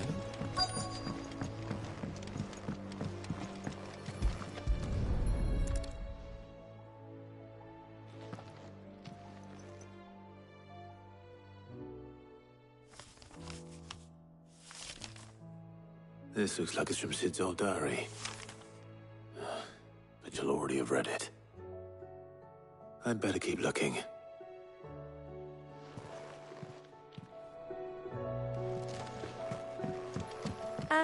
I know this is your hide... What do we have here? Oh. Sid's pipes. Something tells me Mid won't be needing these.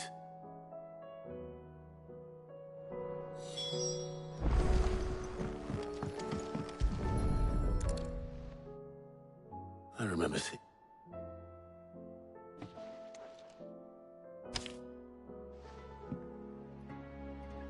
Huh. What's this tucked inside it?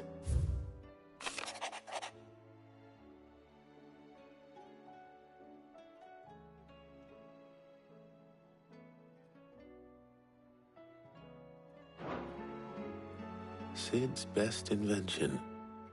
Huh. That sounds promising. So Sid hid something in Mid's first opus. But what would that be? Perhaps Otto might know. Please tell me Mid is all right.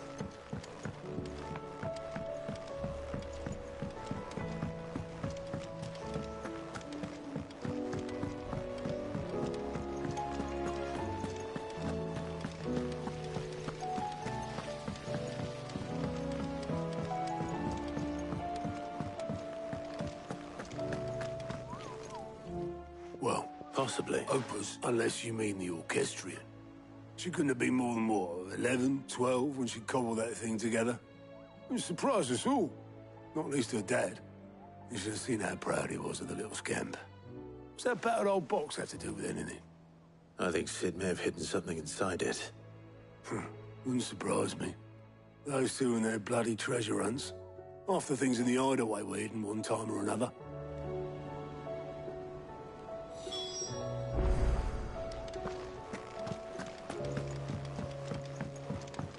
Cole said it was an army of Akashic. What will happen to Mid and the others?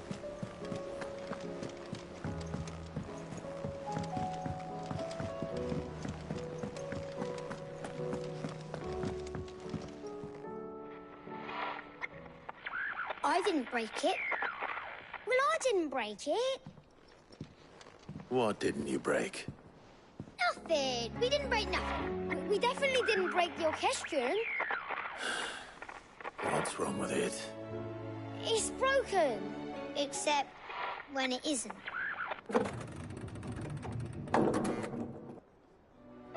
See? And you had nothing to do with this? Nope, nothing. We just wanted to listen to all the songs at once. So we pressed all the buttons. Like this.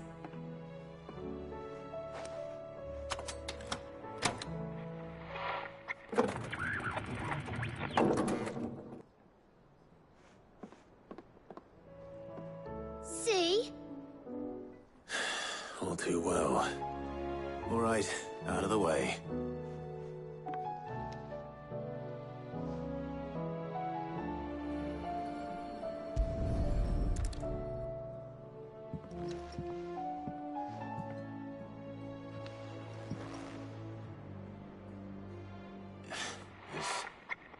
Something caught on one of the gears.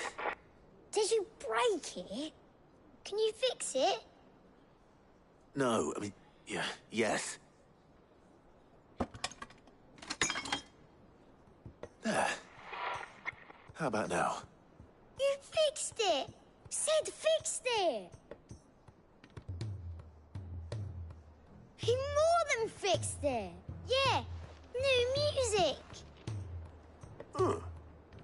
Never heard this one before. They started playing when I removed this. Whatever it is.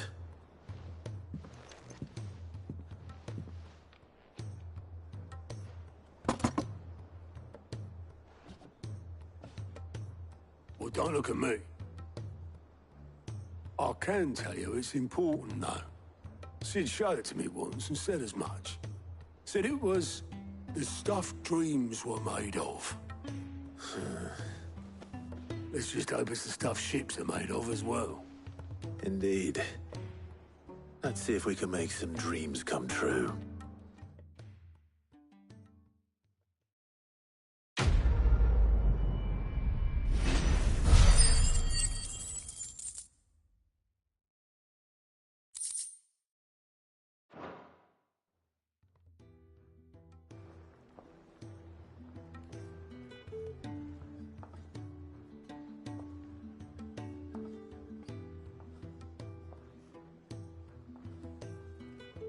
Just the two I was looking for. Aye. Who's a patient? Actually, yes. The Crown Prince just left. Dion left? Unless you've another word for stood up and walked off. Yes, left. He did have the decency to leave a message with Obelus before commandeering one of his dinghies. Should we go after him? No. We're not the Prince's keepers. He's free to do as he sees fit. I'd rather he did so in bed. His wounds are nowhere near healed. Much like yours, I suspect. Otto told me what happened in Canver. What is it with this realm's princes and their aversion to rest?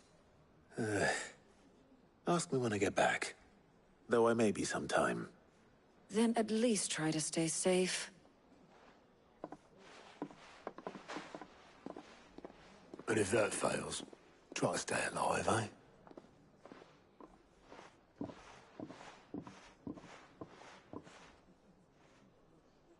Every moment I waste here, the further the flagship sails. I have to get back.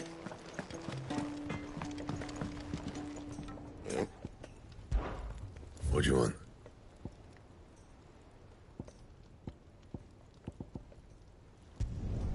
No scratches, all right?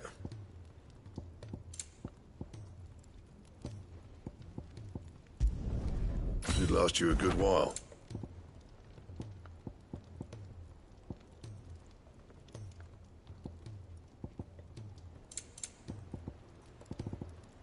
That it? Fine.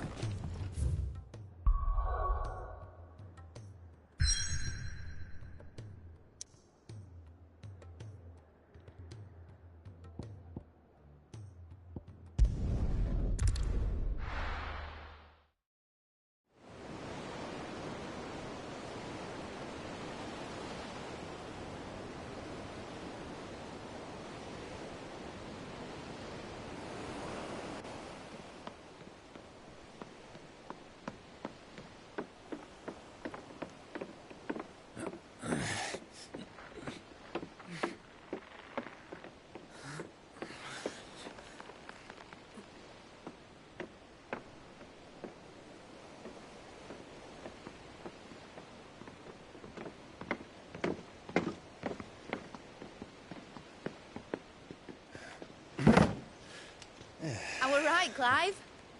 My dad had it all worked out. He'd be proud of you, Mid. His writings may have helped, but this achievement is all yours. Can we catch them? The Aina Yard's one of the largest, fastest vessels ever built. And it won't help she has the wind at her back. Any other ship would be hard-pressed to keep pace with her, let alone reel her in. But this isn't any other ship. This is the Enterprise! And the world's never seen anything like my dad's engine. It certainly hasn't.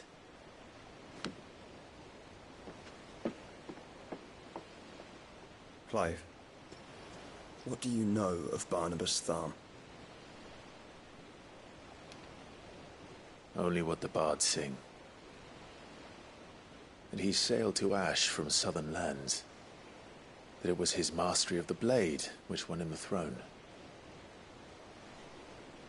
And that his sword, Odin's sword, can sever the very threads of creation. But don't lose any sleep over a last tilt. We'll do what we must to survive. What we must.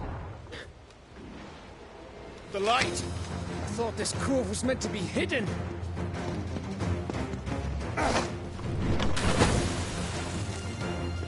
Mid!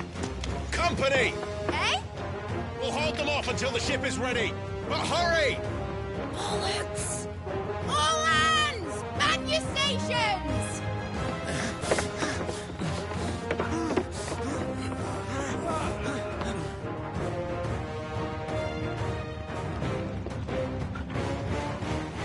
Everyone with me?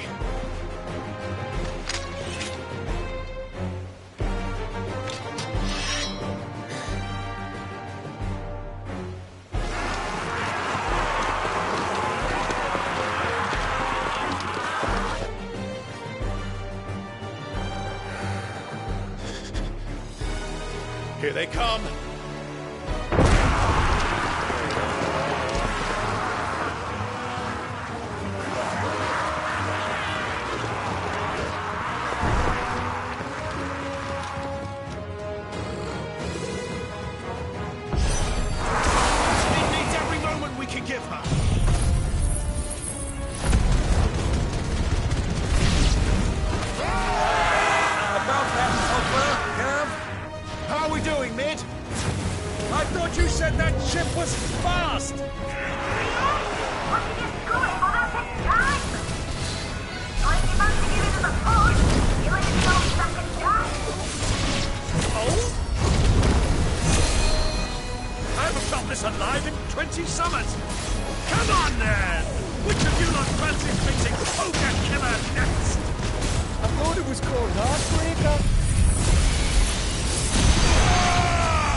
That was easy enough.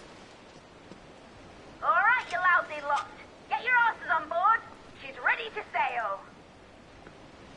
You heard the captain.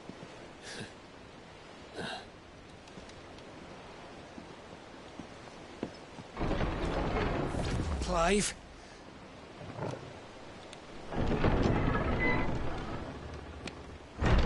But I thought he was... Confounded. Then it is as I feared. Sleipnir is no man, but a creation of Odin.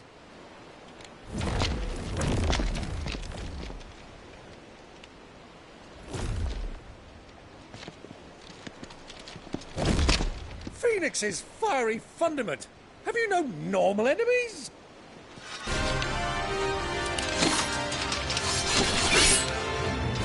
Up for another round? Of course we are. Right, Lord Rosfield? My boy, there was a time people called me the Executioner. Or was it my enemies? No matter, heads will roll, all the same. Mate! New plan! You leave! We follow! Follow? Swimming, are you? Oh, bugger me! Weigh anchor!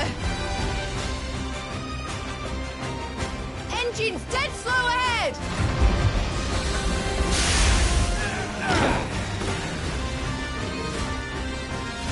Have care, my friends. 'Tis not blood that runs through Odin's veins. These foes will not fall easily. But they will fall. Like oaks before a woodman's axe. Good thing I brought one!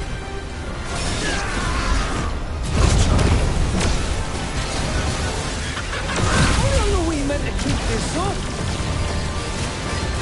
As long as it takes. Unless you have a recipe. Well, I've already killed at least 5 of the bastards. Fuck it. Let's do the lot.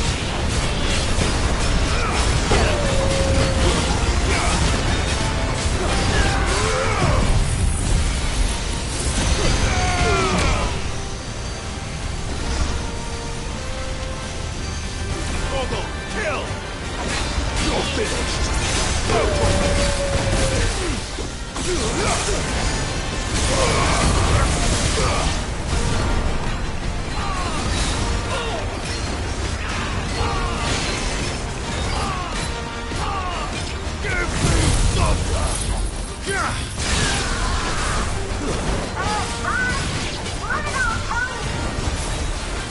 Should we make for the ship?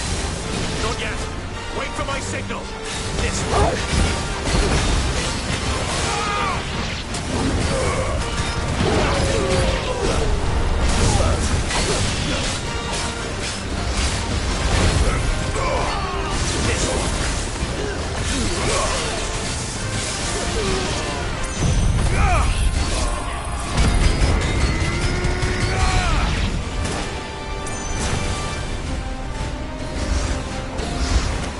In your own time, Clive!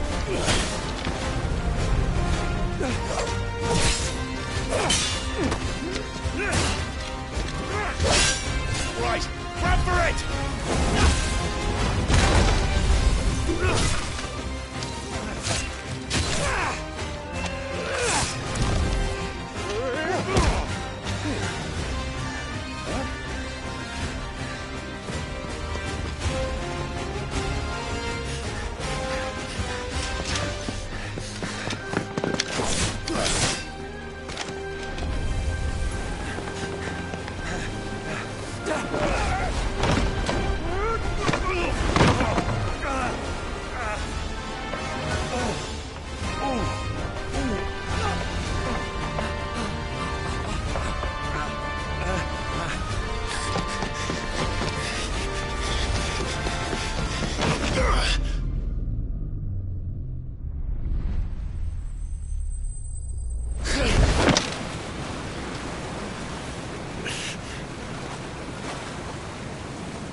Now, mate! All right, engine full ahead! And hold on tight!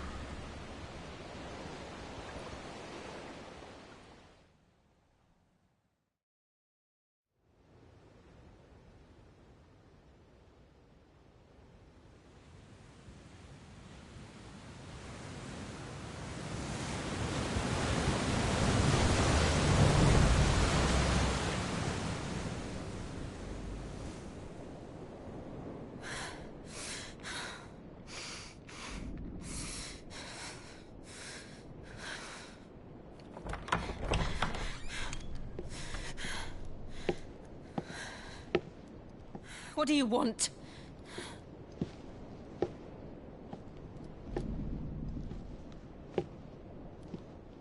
That's quite a mess you've made. And wholly unnecessary. You are my offering to Mythos. I would not see you damaged.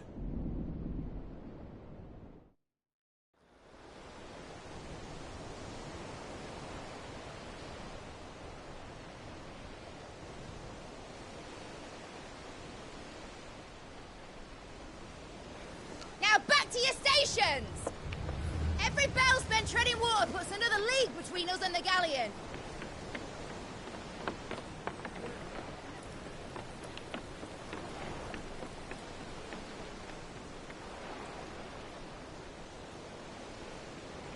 I don't suppose Mid has a spare engine? Since you rose from the grave, my fortunes have plummeted. Are you absolutely certain of this quest of yours, Clive? The foes you face are as terrible as they are numerous. Aye, and they'd have us live and die on their terms, which should answer your question. Ah. You have that same stubborn look as your father did when he set his mind to something. On the battlefield, I am but a single axe. A deadly one, mind, but a single one nonetheless. Yet what you require is 1,000, and I believe my old friend in Brandalar can provide them. Take care, Clive. I have many more tales of your father's exploits to share. And I cannot very well do that if you're dead. Again. Good luck, Uncle. And may fair winds attend you. As for you, Joshua, take care. I shall do my best, Uncle. Farewell, my nephews. When next you see me, it shall be with an army at my back.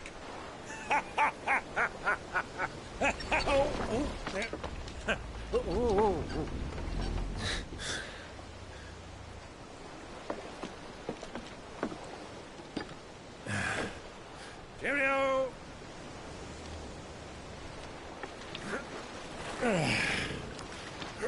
Oh, yeah. Do keep up, my boy.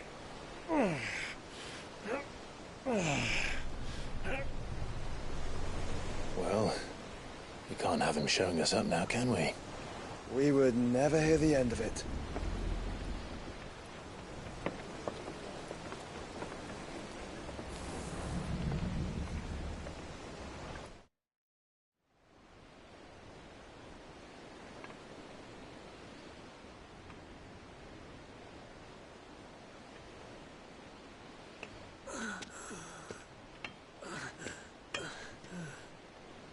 Greek of mercy.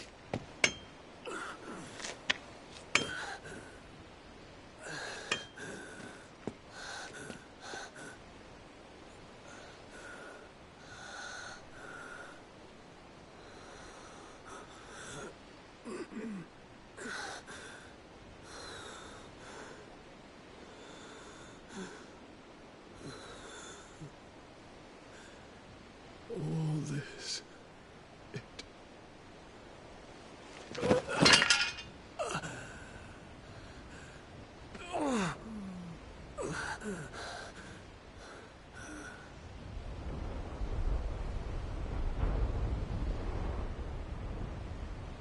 What have I done?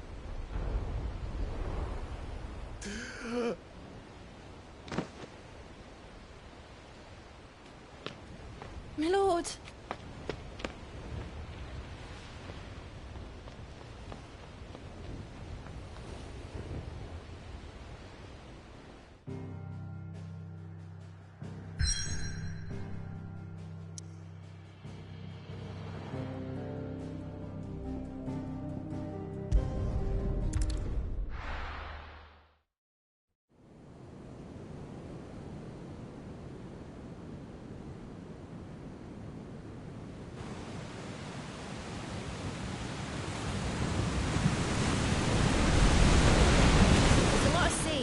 here in Waloed, but any ship heading north has to round Zemeckis and put through the Narrow.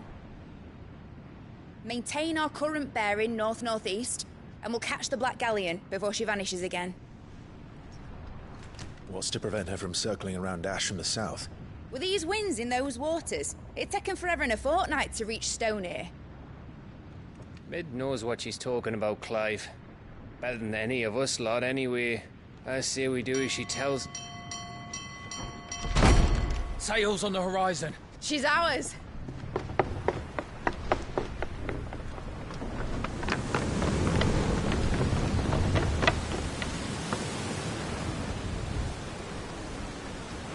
Look alive, boys! Full ahead!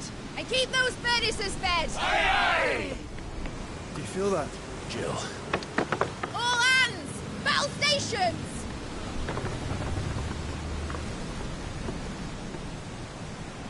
Let's see what this girl can do.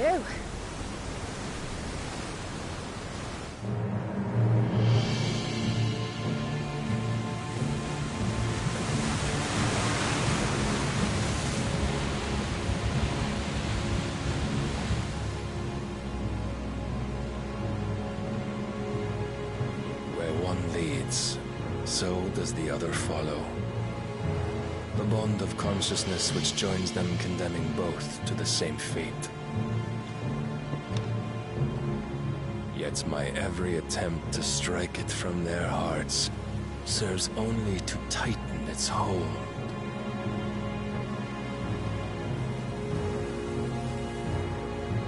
Fascinating.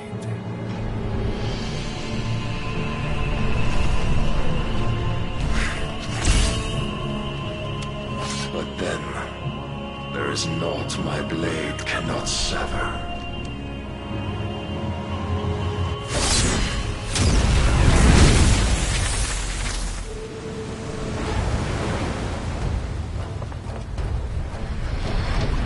Great Gregor's gosh!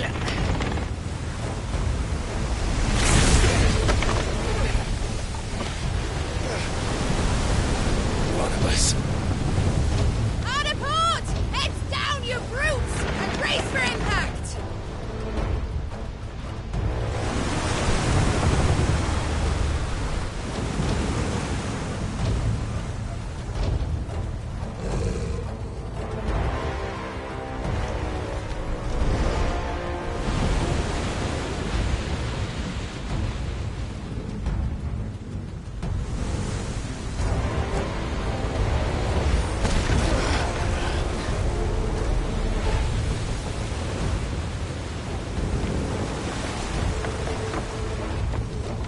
It's now or never.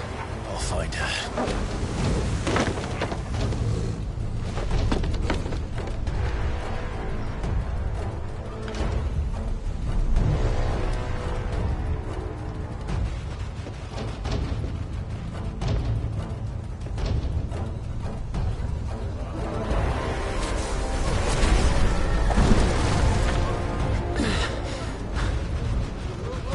Bloody hell! Hard a starboard!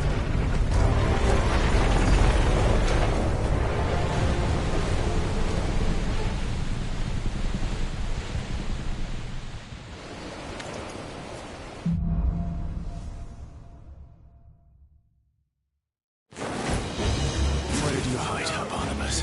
Captain down!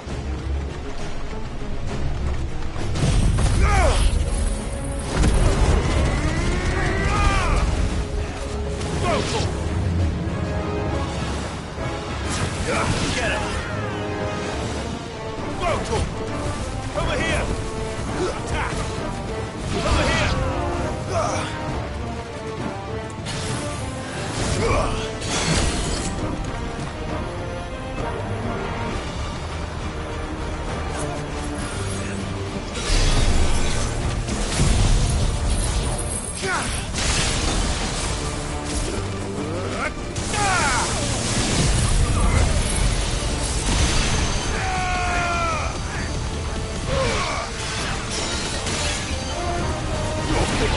Kill!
There he is!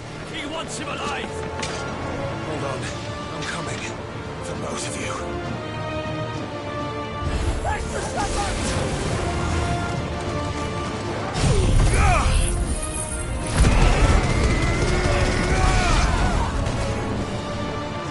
This one. It's on this one. Over here! Both of them! Go get him! Who will steer the ship?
Jill! You came. Get back.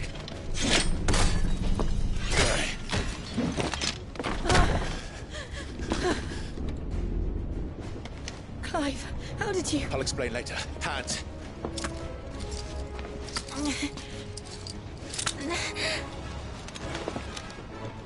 Can you walk? Out of here I can.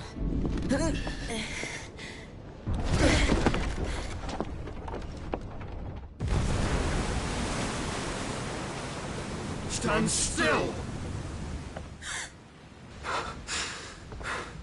Phoenix. Are you not the dominant of fire?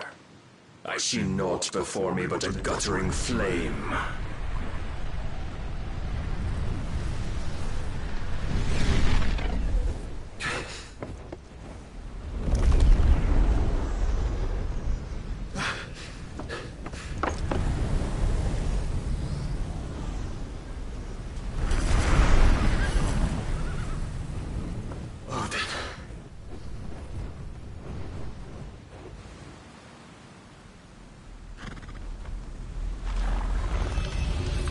In earnest, then.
Go on.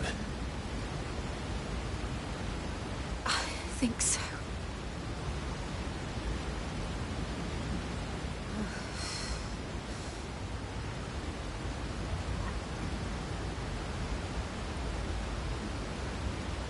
But to where?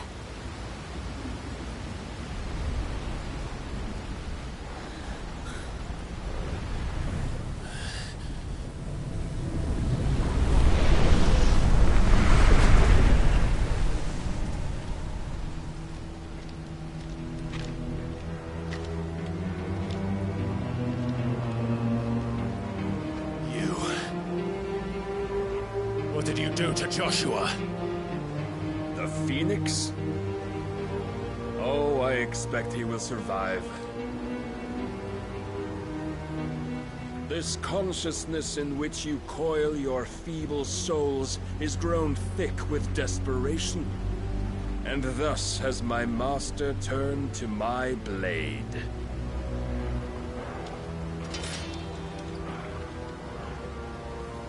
The world will soon be painted in black.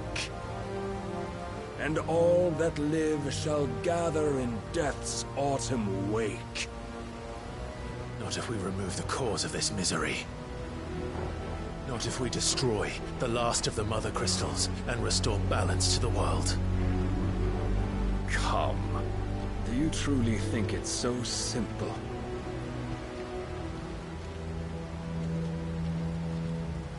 The Blight is inevitable. Not even the Almighty might stop its endless march. Your efforts will avail us naught. Naught, that is, but suffering.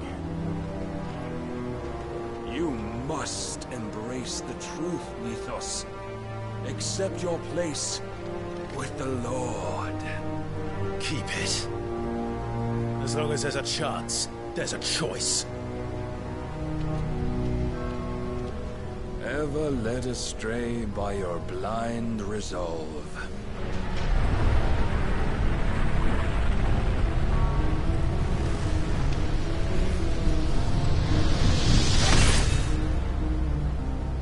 Now, it is time you learn the inevitability of your divine fate.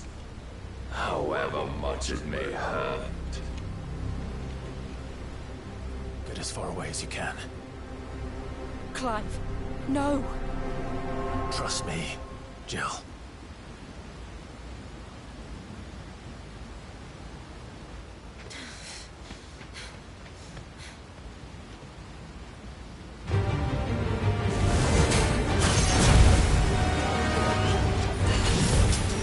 We don't have to do this. Oh, but we do.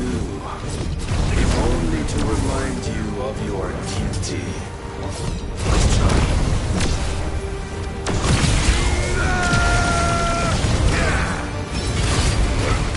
Defend yourself.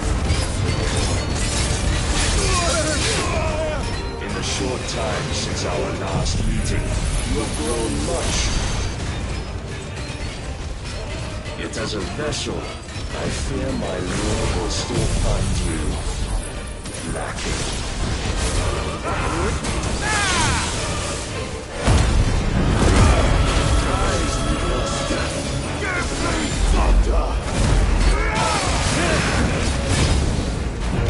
All this fire and fury, and for what? Stopping the blight. A foolish notion fed to you by a foolish man. How dare you? You know naught of this world nor of our place in it. If our faith have seen enough, if reason cannot sway you, there are ways of persuasion at night. Cast off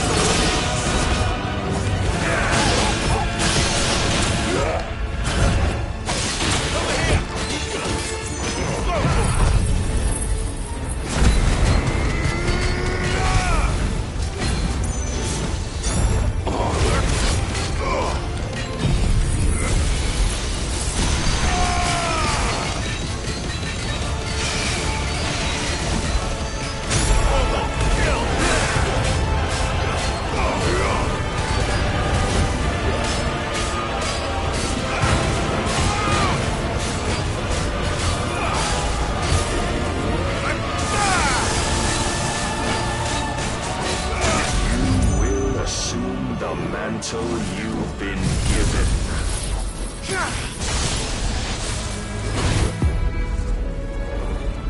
And thus is the light of hope severed.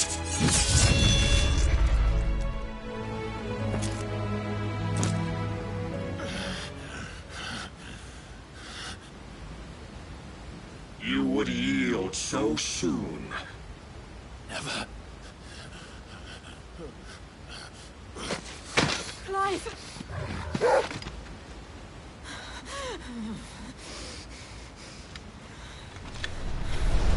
Do you not see?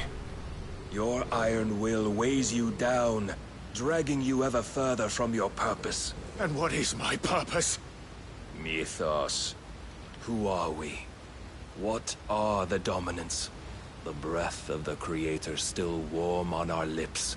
We carry his light that we might guide the masses in his name. We are but mighty acts of God. We are more than that.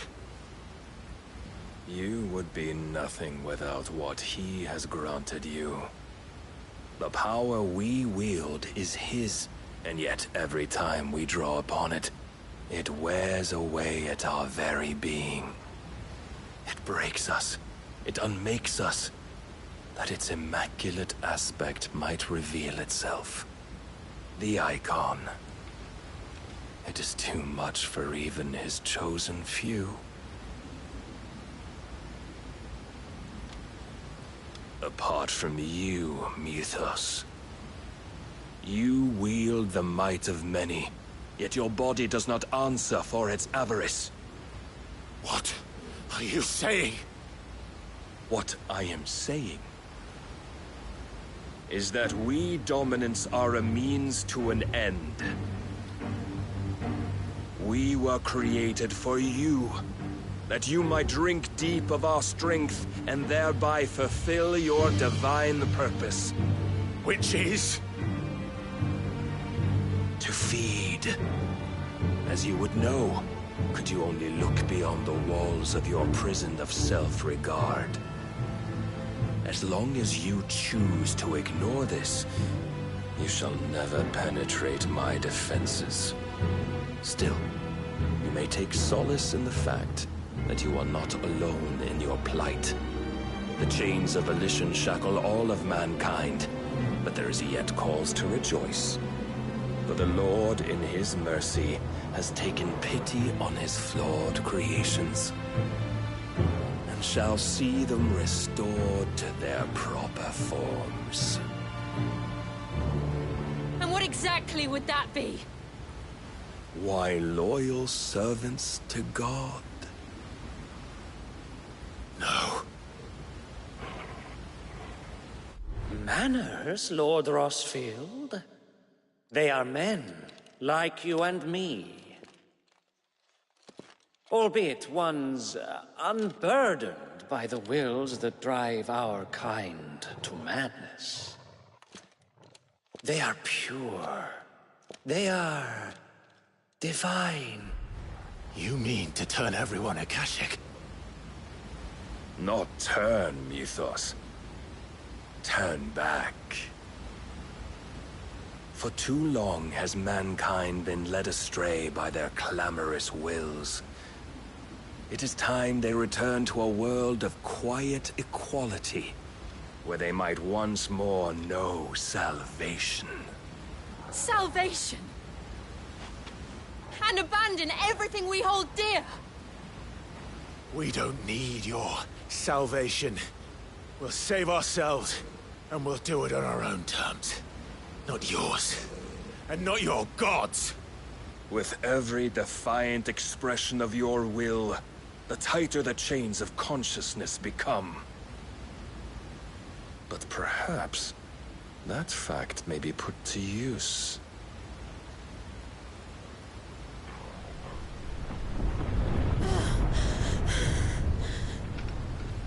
Clive!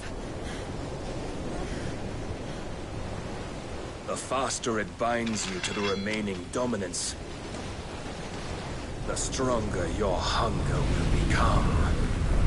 Until it leads you back to the only answer there ever was. Mayhap not by the path my master intended, but back all the same.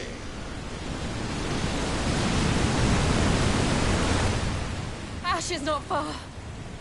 I could freeze a path. You're in no fit state. Probably not, but I can try.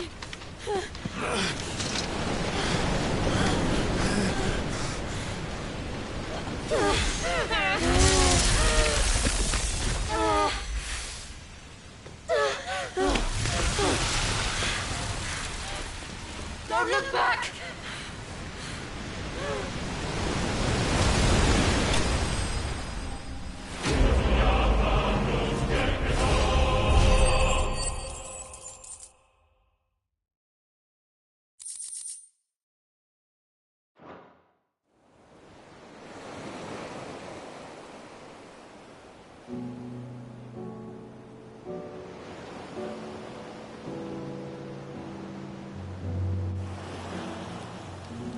I hope the others are safe. The Enterprise was clear of the gap when we fell. They made it, Jill. And they will have seen the ice, where it led. We need only wait till dawn.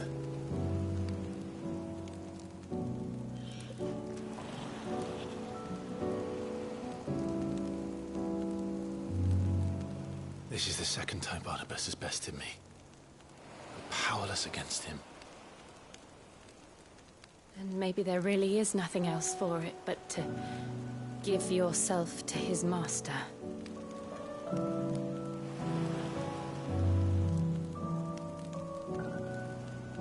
Only you won't do that. The Clive I know would never do that.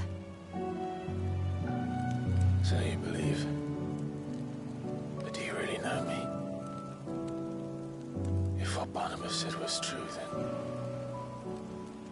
I'm more monster than man. And each time I summon the flames from within, I burn away the things that make me who I am. Do you, though? Think of what you've used that power for. Of all the people you've saved.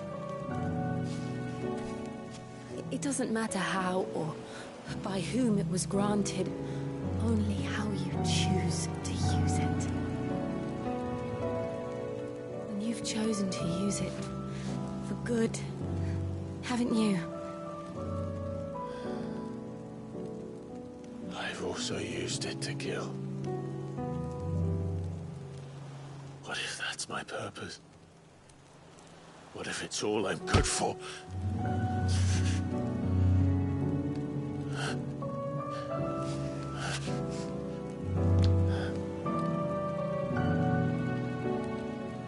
You're still that same boy I grew up with. Always so eager to save everyone around you, and yet always so alone. Because you failed to realize the one thing that needed saving most of all. You, Clive. You. You never once took the time to save yourself.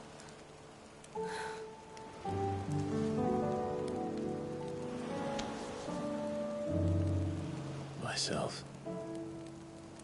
I think I might be beyond saving. No one is beyond saving. Provided they want to be saved. You fight to survive. And you survive so that you may protect those you love. It's what you do. What you've always done.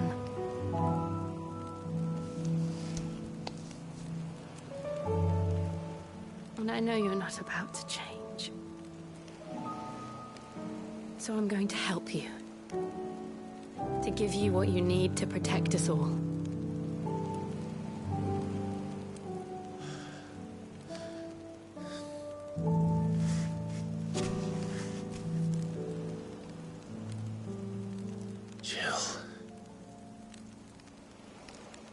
Are you sure?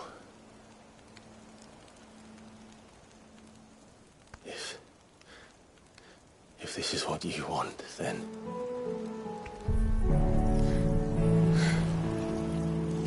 Don't worry, Clive. It is.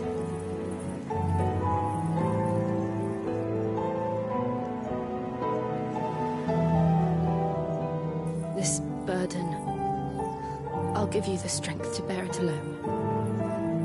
But I'm not alone.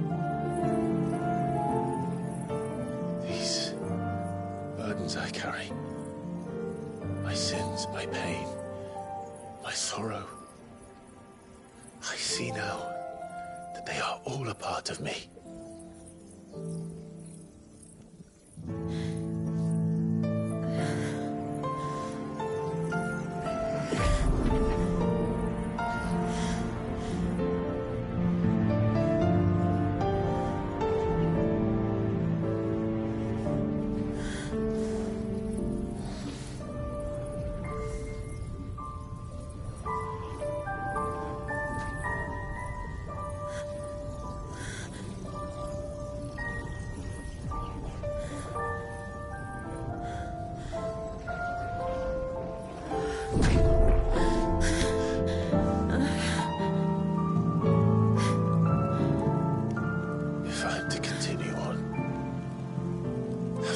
My life to those I love,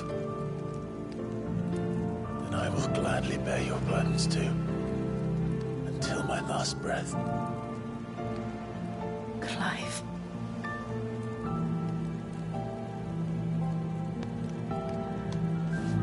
I promise you, Jill, we will find a way to escape this fate. Find a way to save each other.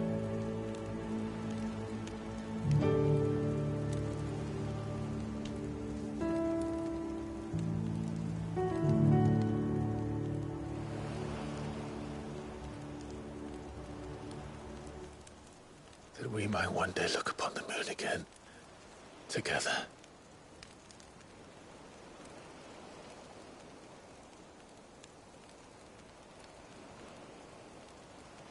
And I promise you, Clive, that I will be there, no matter what you must become. I know.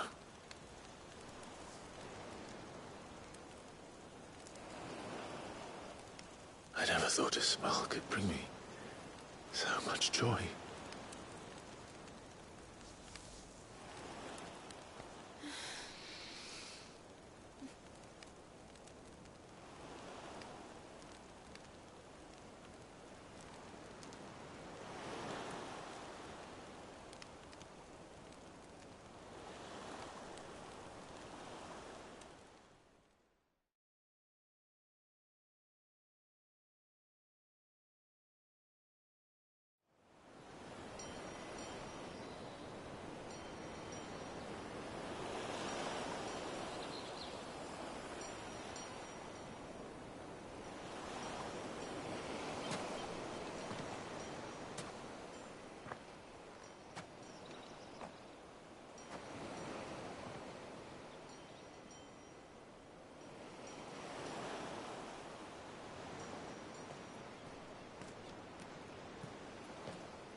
What of Barnabas? Do we pursue him? No. Our paths will cross again soon enough. Whether we like it or not. Besides, there is something we must do first.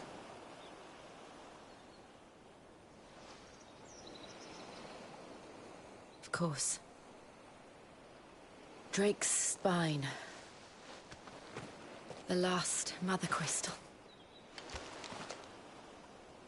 The Einherja is at the bottom of the sea. Waloed won't dare move on Storm without her. But they know we're coming now. We'll need a plan. And a damn good one at that.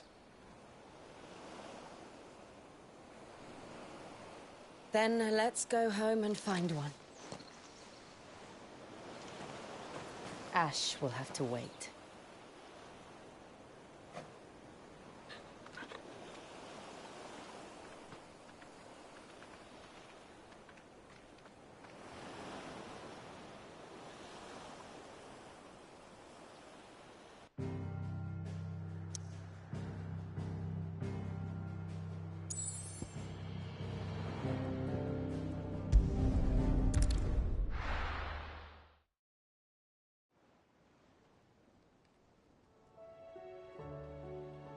Mid says Odin split the sea in two. She's always been partial to a tall tale. But there's tall, and then there's tall. I struggle to believe it myself. I see your uncle isn't with you. He stayed with the Enterprise. After our brush with the Einherja, she was in urgent need of repair. And my uncle knows a shipwright in Randalar. We're to join him there when we're ready to sail for Ash. You sure that's wise? Last I heard, the place was still overrun with Akashic.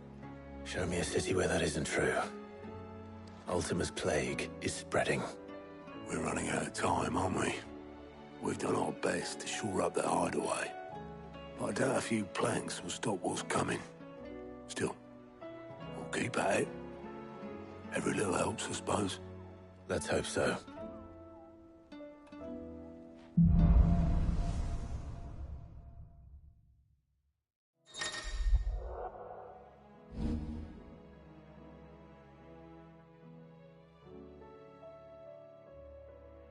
I should visit Joshua, assuming Talia will allow it. Welcome to the Patron's Whisper. Come to claim your just desserts?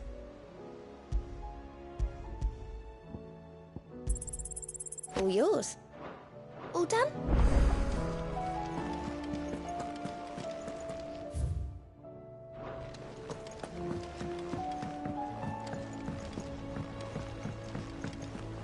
Covered in nicks and lumps, the lot of them.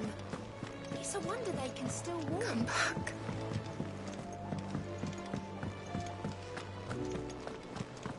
Oh, don't tell me we've run out of Papio nuts and all. These days. Yep. What do you want? Could last you a good while.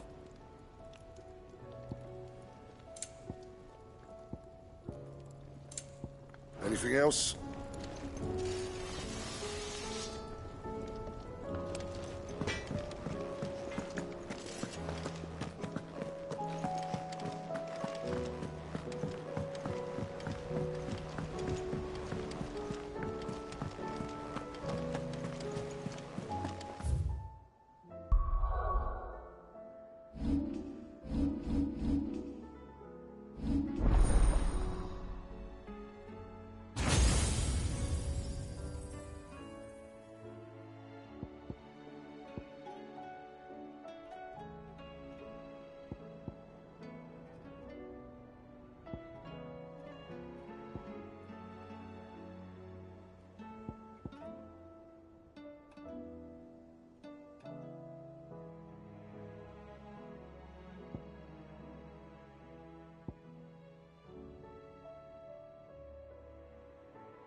How do you split the sea?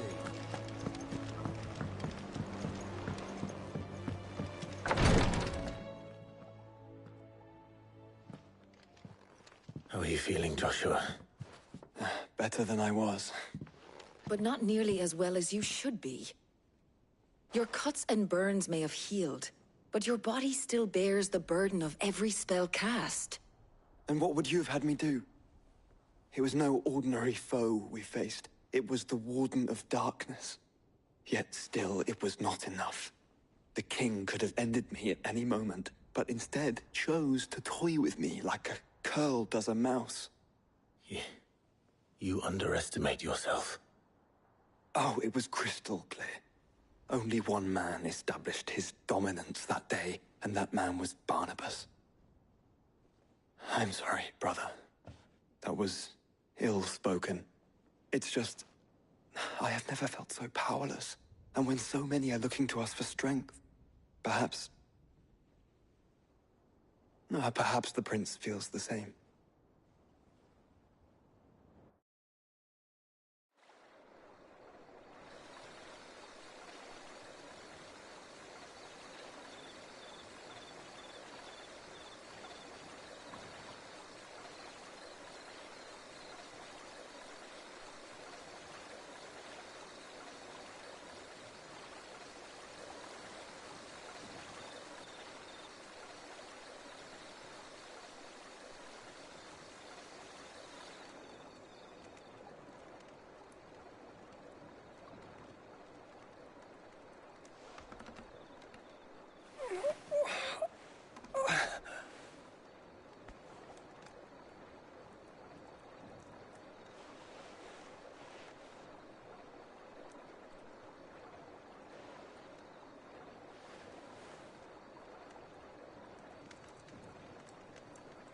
What is this place?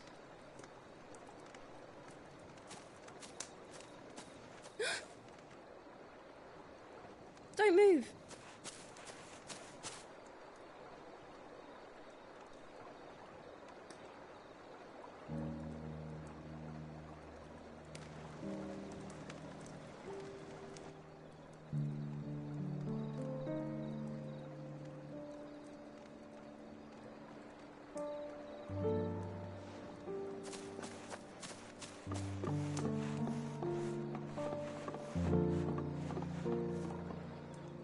Here, it's fresh from the well.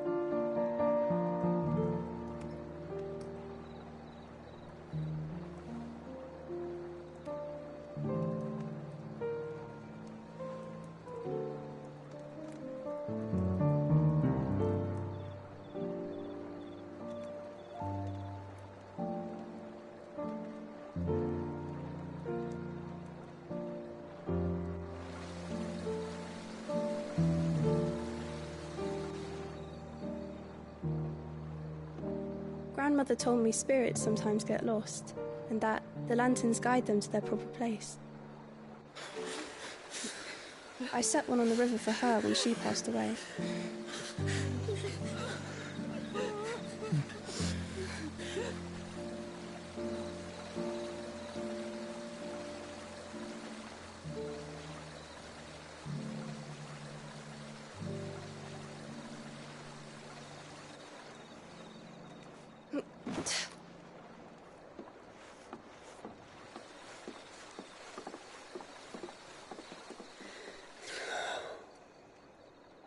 The fiend works from the shadows.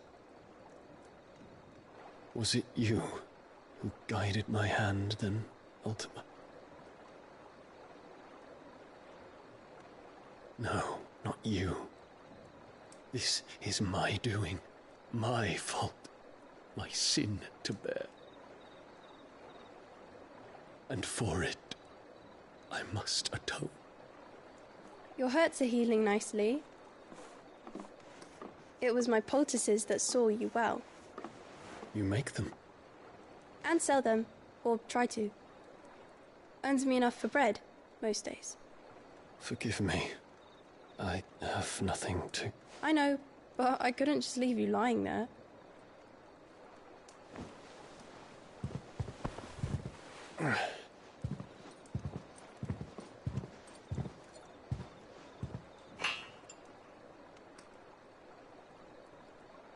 You're going then?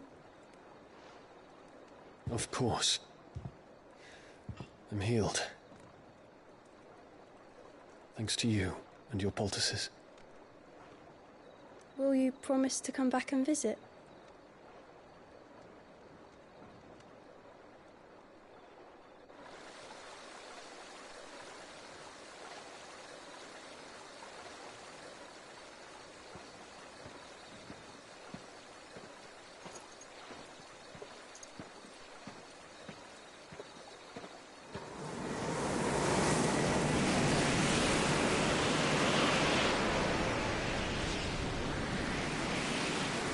Well, Phoenix, it would seem that I owe you my wings.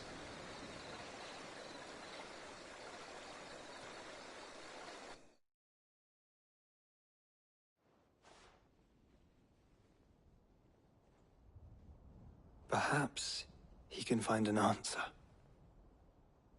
You will be returning to Waloed soon, I gather. I see no reason to wait. Then neither do I.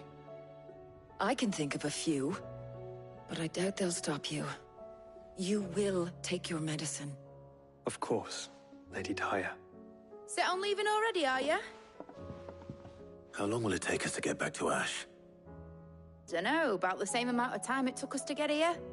Maybe less, if your uncle can find someone trustworthy to patch up the Enterprise. All depends on where we're putting into port, mind. Yes. It's not as if we can put ashore wherever we choose. We have to assume that the whole of Ash is hostile, and that we'll be attacked on sight. Then we must find a place they won't think to look. And I have an idea who might know of one. The Professor! I'll go and tell you coming! While you're plotting our course, I'll be in the shelves with your lawsman. I wish to pick his brains about Ultima. Then I'll talk to Karen about supplies for the journey. They may not be easy to come by in Ash.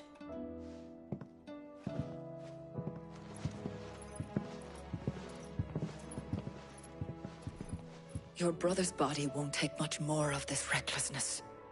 You know that, don't you? I do.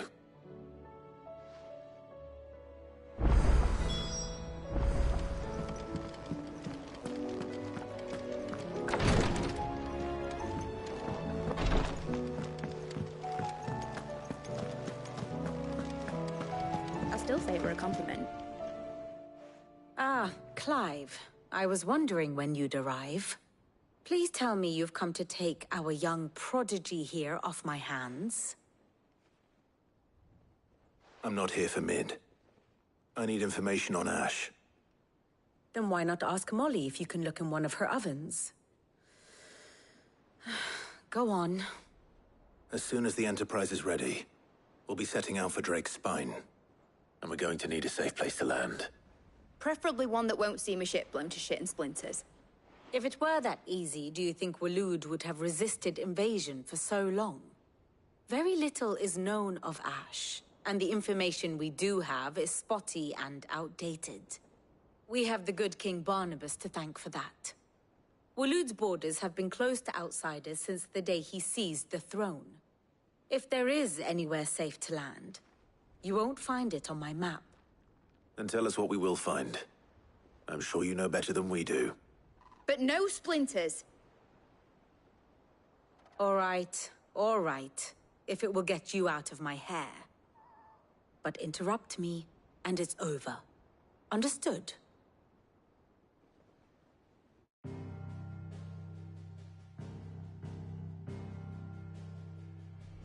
Barnabas Tham, the one they call the Last King. Understand him, and you will understand the kingdom of Waloed.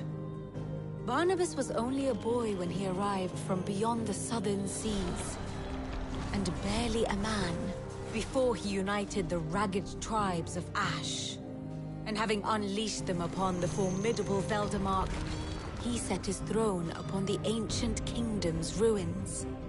The victory sent shockwaves around Valisthea, tales of Odin's might spreading through every court, parlor, and drinking hole in the realm. Note that this was in the year 843, and that the king still sits upon his throne some 40 years later, quite untouched by time. Waloed's recent inaction left many wondering if Odin had lost his appetite for war. And yet here we are. The Einherjar was committed to the fray, a bold declaration of intent. Orcs swarm around Drake's Fang, and throngs of Akashic haunt Canva's streets. Though how precisely the havoc they wreak serves Waloed remains unclear. Regardless, if the order to attack truly came from King Barnabas, then one thing is certain. Waloed has achieved the impossible, and made bedfellows of beastmen and the ether-addled alike. All of which is a roundabout way of saying that you will be in unknown territory when you set foot on Ash. Much of the continent has already been lost to the Blight, and what few ports remain will be fiercely guarded. And that is to say naught of its natural defenses. Offshore currents will cast an ill-equipped ship out to sea one moment, and dash it against the rocks the next.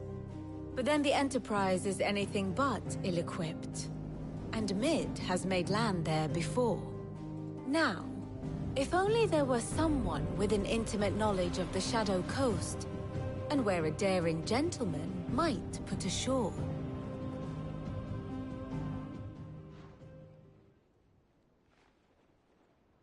You see, Clive, you had the answer all along. Do you think you can get us back to that beach, Mid? Picked you up from it, didn't I? Not that it were easy. The currents were a right bastard. But then, if it wasn't hard, it wouldn't be worth doing, would it? Well said. Thank you, Lady Vivian. If a few morsels of common knowledge and a sprinkling of tavern talk are worthy of your thanks, I wonder what genuine intelligence might earn me. Probably more visits. Mid, I need everyone in the ale hall now. I'll fetch Joshua from the shelves. Aye, aye, Captain.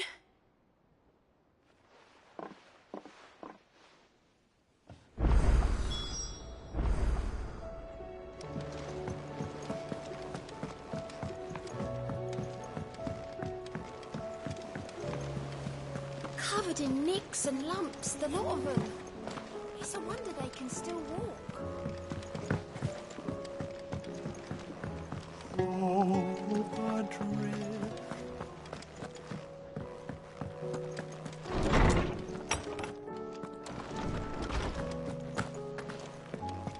I have no reason to assume.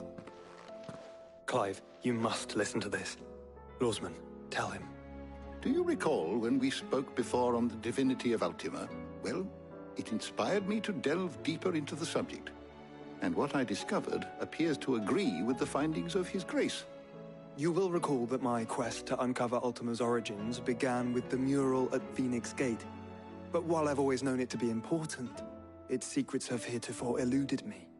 Now, however, I believe I know where to find the more complete example. One that will reveal all we seek. Master Clive, have you ever in your travels chanced to hear of the Circle of Malleus?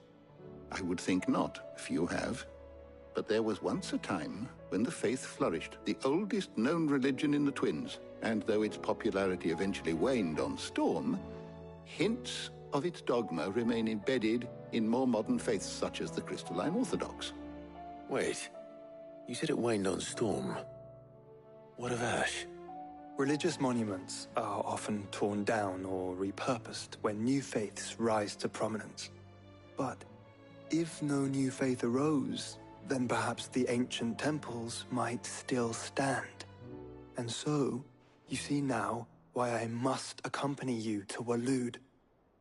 It would appear the past still has much to teach us, though in this case, it would not have been possible without the musings of Moss. To think that you carried a copy of my old mentor's chronicles all along. I am relieved to discover it in good hands. I shall guard it with my life. Joshua, if you're finished here, join me in the ale hall. I need to speak to everyone before we leave. Right away.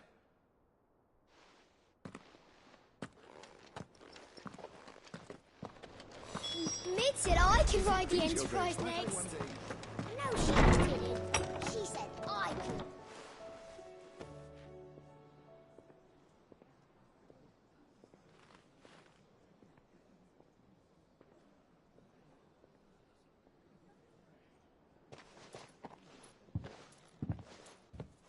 My apologies.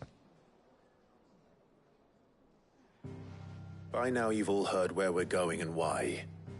So I won't bother you with the boring details, only the important ones. If we attempt to approach Stonehere by sea, there's a good chance we'll be sighted and fall prey to the capital's artillery. So instead, we'll disembark on the southwest coast and make for Drake's Spine on foot. I say we, but it's highly likely the entirety of Ash is under the rule of Ultima. A large party would only attract unwanted attention, as well as slow our march and require supplies which may be difficult to obtain. Only Joshua and I will be going. And a scout. Preferably a good one. Gav, do you know of any? You bet your ass I do. I might still borrow some of Lady Vivian's maps, though. Just in case, like. Once you've dropped us off at the Shadow Coast, you need to retreat into neutral waters, fly merchant colors, and stay inconspicuous. If you sense any danger at all, you leave us behind and return to Storm. Inconspicuous is my middle name. But like hell am I leaving anyone behind. The ship ain't going nowhere till your scurvy mugs are smiling on deck. Jill, the Enterprise will appear a tempting target for Royalists and pirates alike. You're to stop anyone boarding. Don't worry. I'll keep the ship and her crew safe. You'll be needing passage home, after all. But... very well. If there are no questions, I'll see you all at the docks.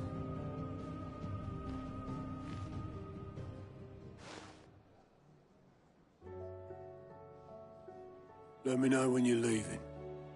I want a word before you go. Of course.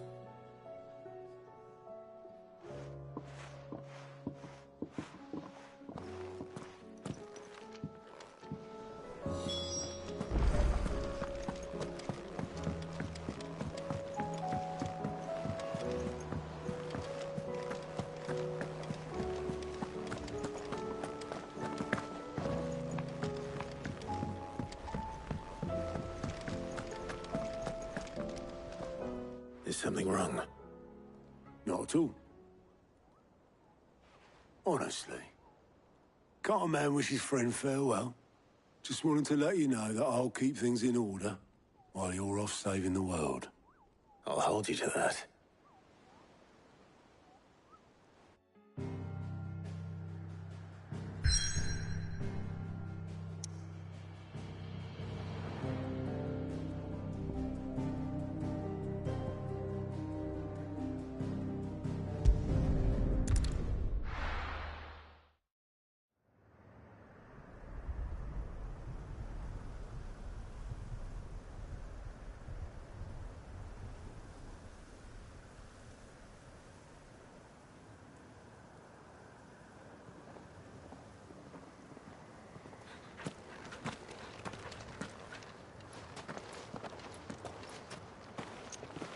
Reckon it'll be a long walk to the capital if we follow the cliffs. I'll scout ahead, see if I can't find us an inland route.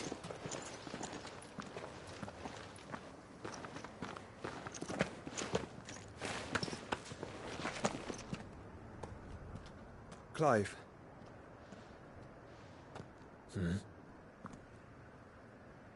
There's something I've been meaning to ask. You took her icon, didn't you? Yes, I did. She understood.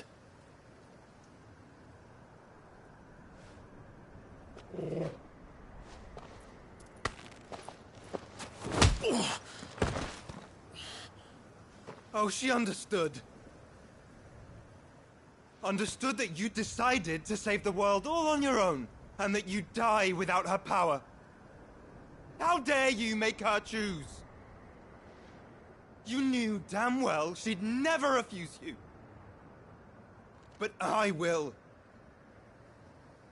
You can't keep pushing us away, Clive. The world is ours to save, not yours.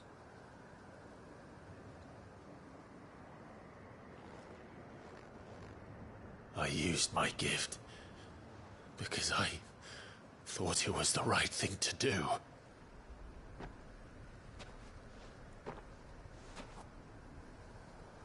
And you truly believe this will save you? Will save us all? I do.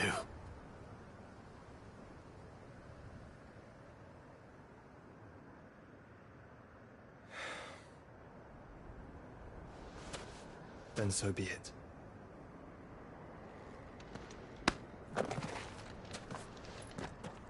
Just don't forget, you're not alone.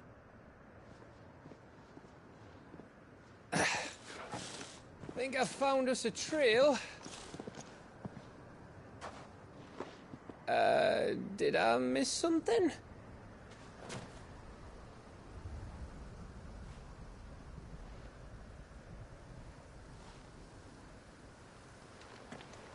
Only that Joshua didn't.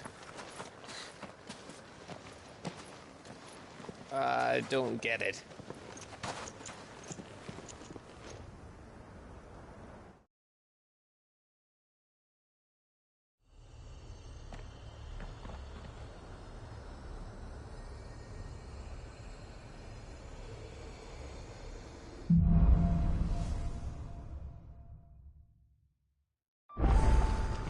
Always wanted to visit Ash. We're in Waloda territory now. Don't expect a warm welcome. Oh, I don't know, Clive. That castle over there looks inviting enough. Shall we sample its inhabitants' hospitality?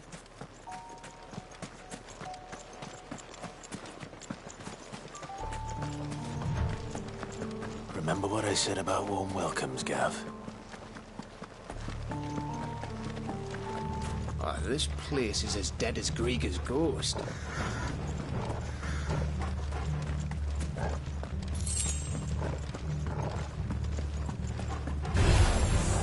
I knew I smelled something.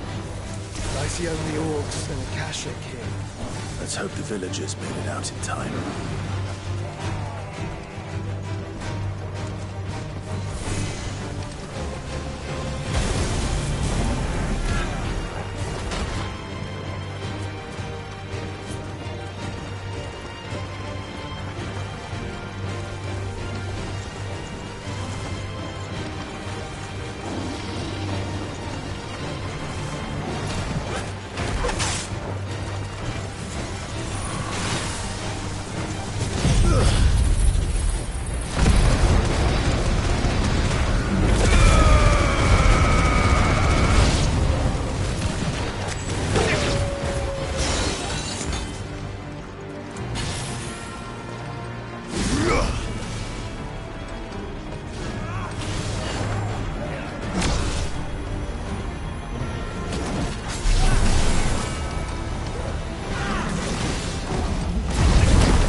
All over again. Where the hell are the Royalists? Seems you were right about that welcome after all, Clive.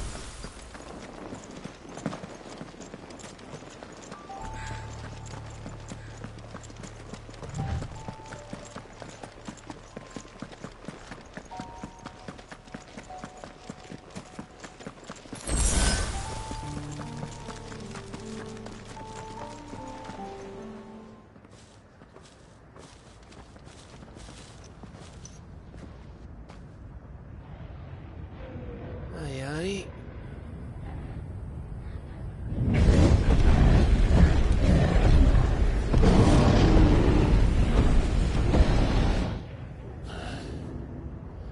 Has the whole of Ash fallen into Ultima's hands?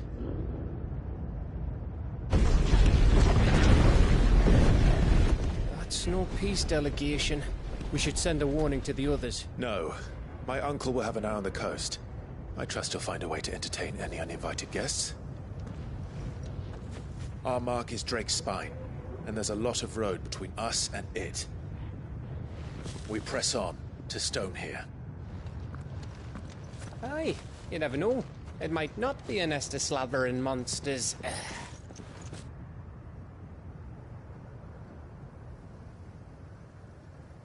Clive, you must go on ahead without me.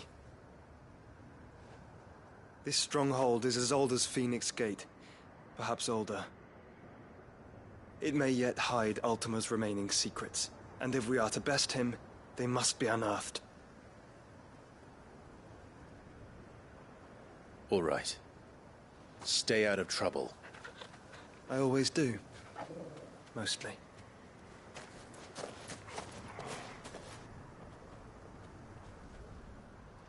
You sure about this? About leaving my brother on his own? Of course. Mostly.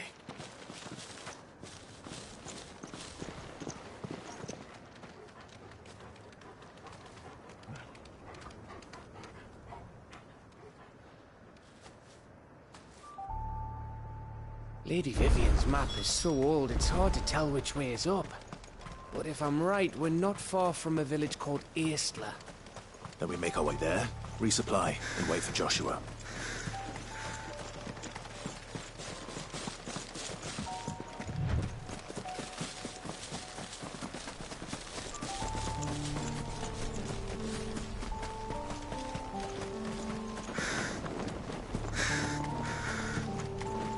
This place reeks like a moble's arsehole. Though I'm guessing it's not the smell that'll kill us.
Bahamut's breath.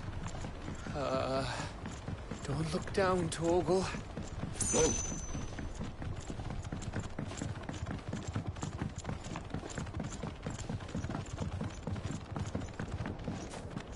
That must be Aistla.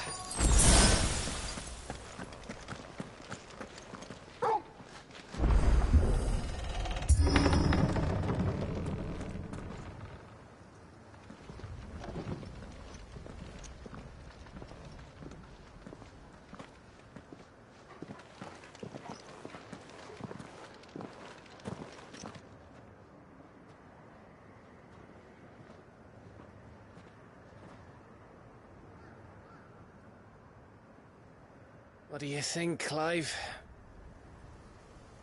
Then we're too late.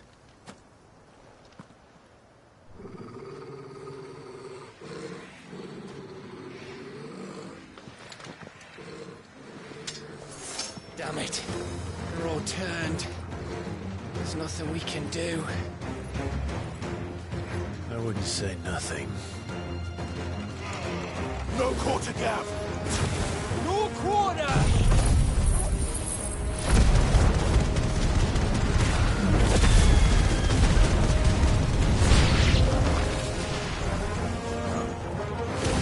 You think all the villages in Asher like this? A question for later, Gav. No quarter!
Gav? Gav! Don't tell me there's more of the bastards. Oh, fuck.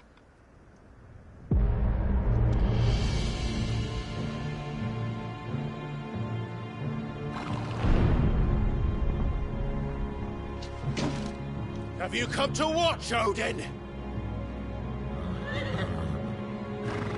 Bound for Stonehill. Good. My master awaits you in the capital, though I cannot allow you to attend him in your present state. And how are you going to stop us? Why, with this!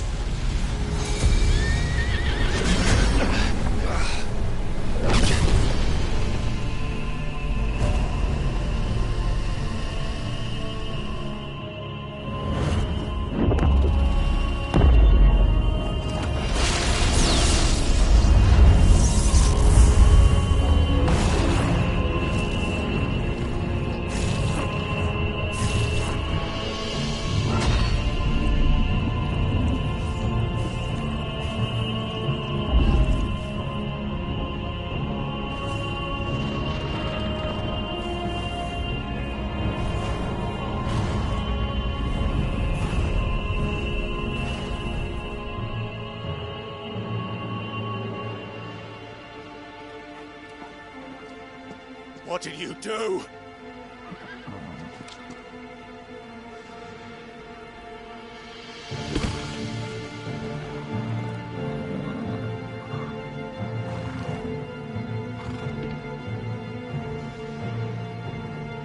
If the vessel would see the path opened, it has but to ask. I shall see that my master's prize is made presentable.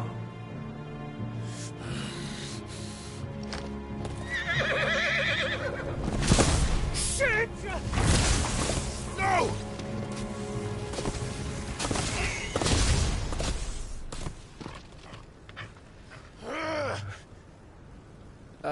Clive, would you mind telling me what the fuck just happened?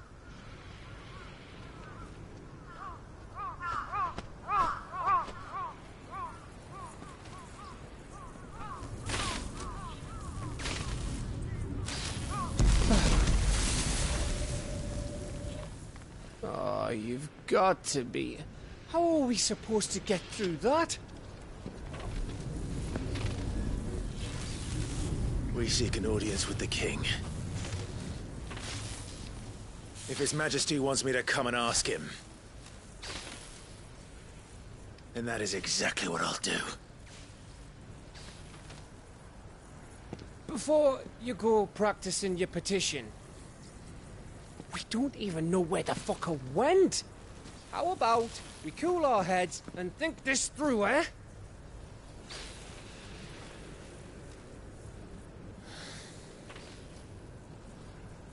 All right. Maybe there's something here we can use.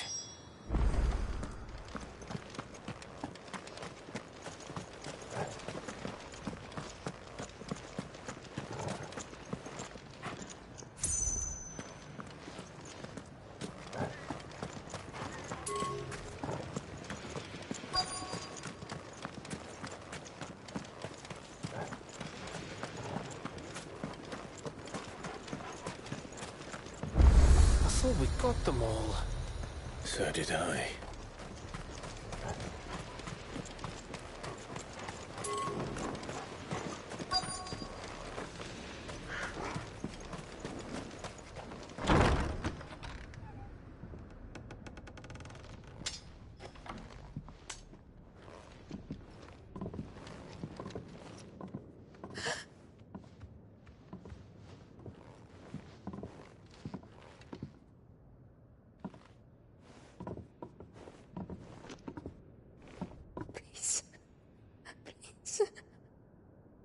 Please, no.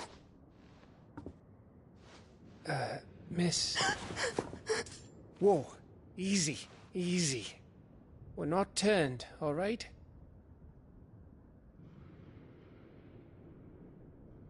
Who?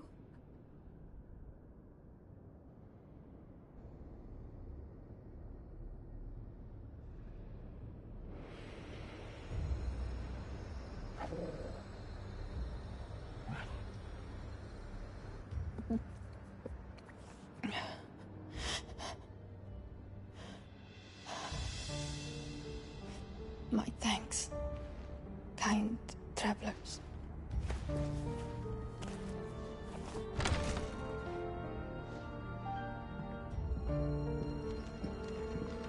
Edda, forgive me for asking, but what went on here?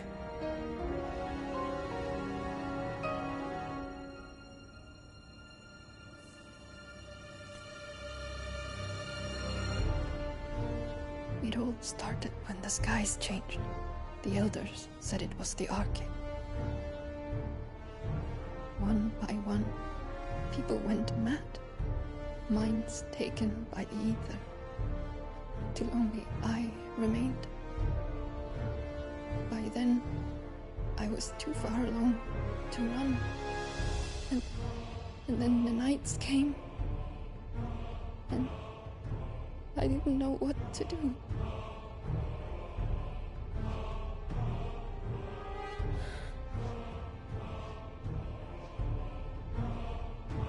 And this, Arcane is... Just a story. Something our grandparents told us when we misbehaved. About how the heavens would grow dark before the land took her last breath. The end of the world. You said the others went mad. But where did they go?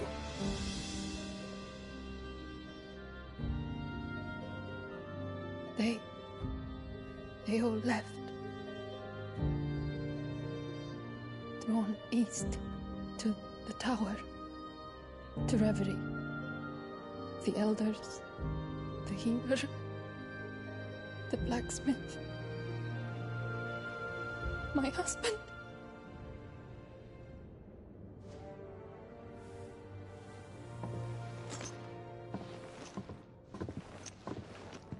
You thinking he did this? Of course. Who else could it be? You were in Canva. You saw what he did to the people. But then what about her? How come her nut hasn't cracked? The baby, perhaps? Could be protecting her from the ether. I can't think of any other explanation. You mean... it's a bearer? It won't matter what it is once Ultima's magic takes hold. Time's running out.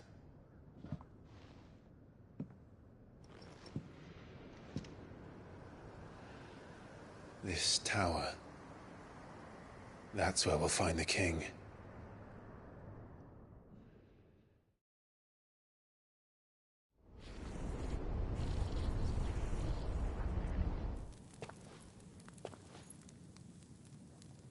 I knew it. It's the same as Phoenix Gate.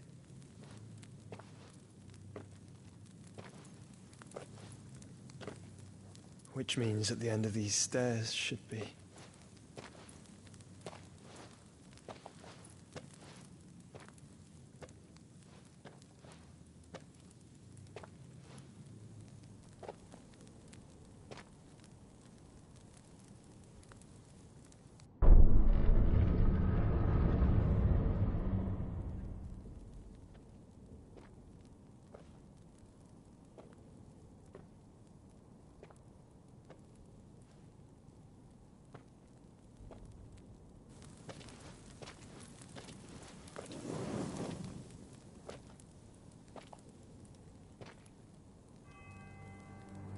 The mural is complete.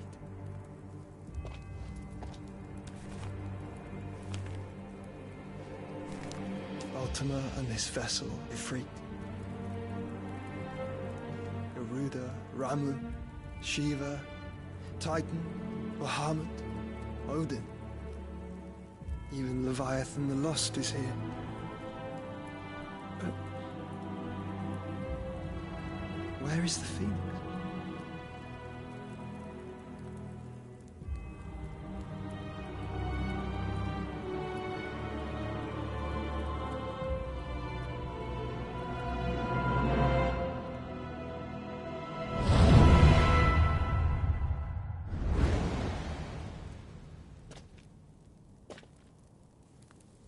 By the Founder.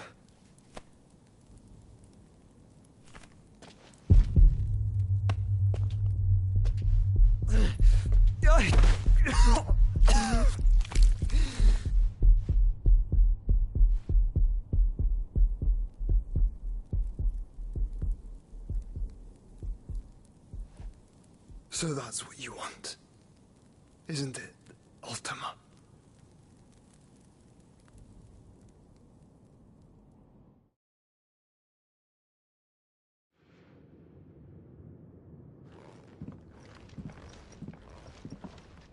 So that's how it's gonna be then? I'm not asking, Gav. I need you to stay with Edda. What? I must do this alone. If I don't return, you're to find Joshua and make for the Enterprise. Understood? Aye.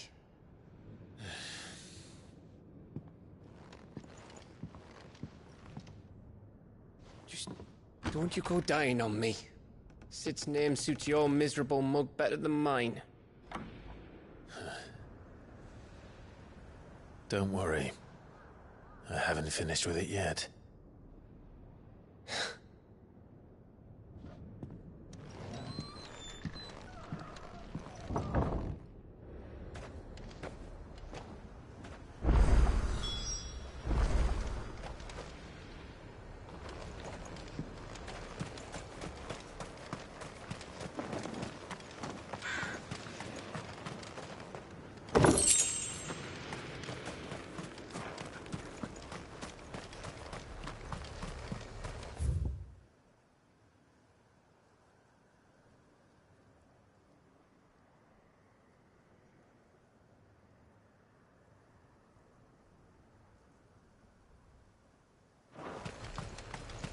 If Barnabas is controlling the Akashic, then wherever he goes, they'll follow. And so will I.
This is it, boy.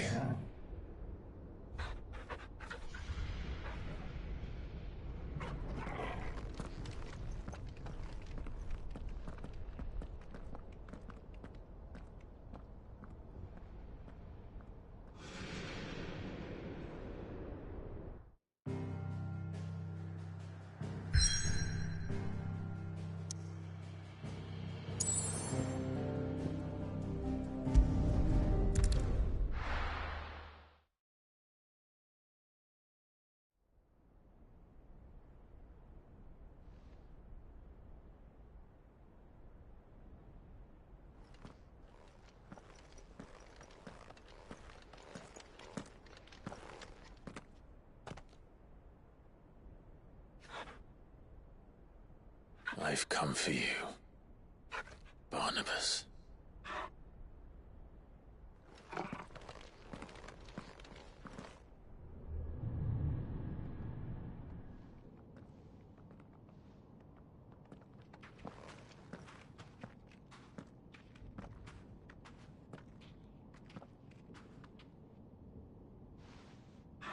Stay close, Torgal.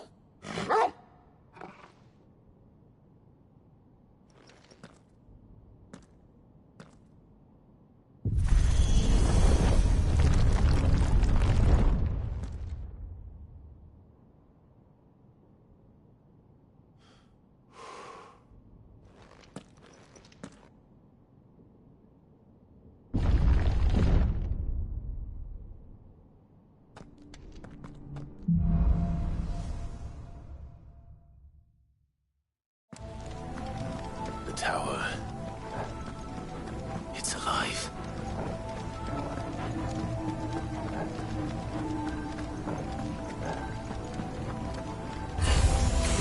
More echoes of the fallen. They seem to feed on ether. There shouldn't be any here.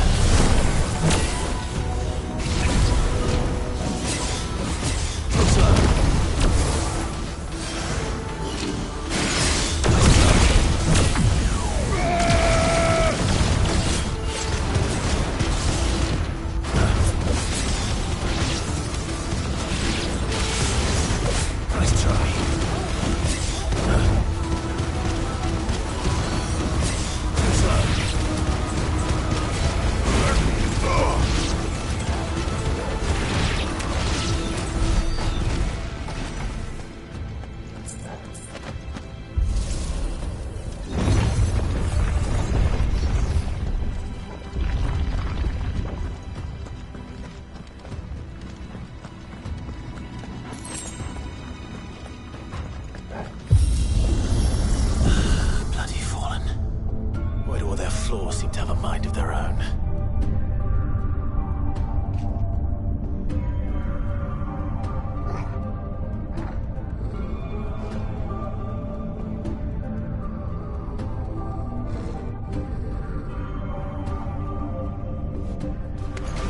All right. This one.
Barnabas, where would I be?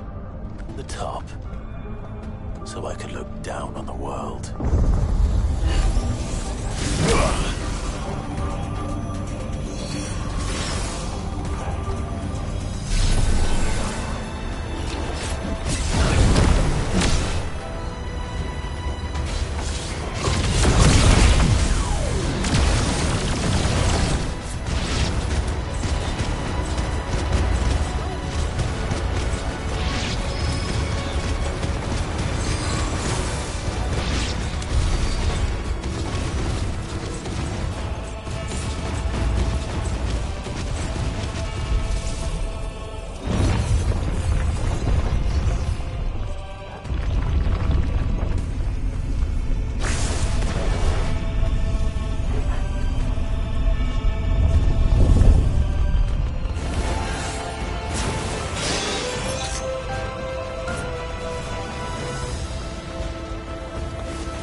This one.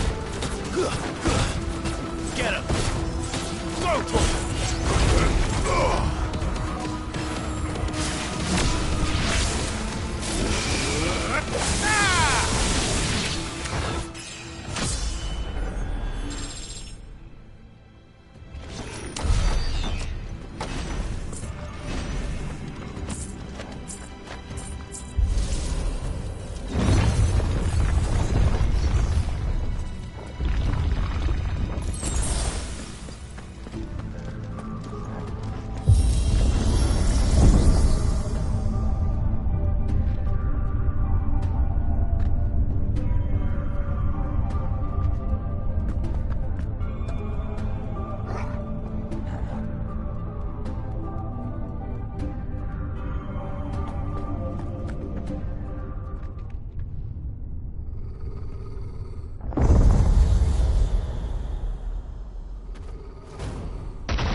That's new.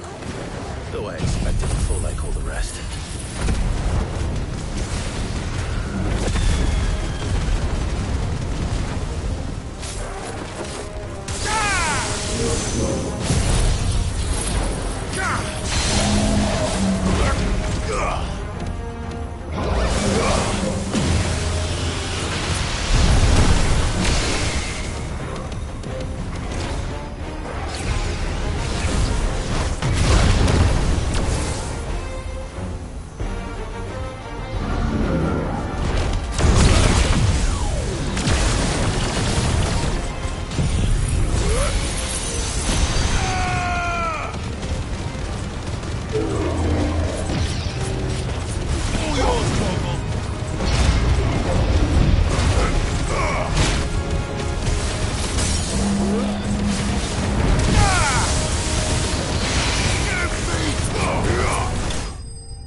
What was that thing? Hopefully there aren't any more.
Explain how. Over here! This one.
Almost there.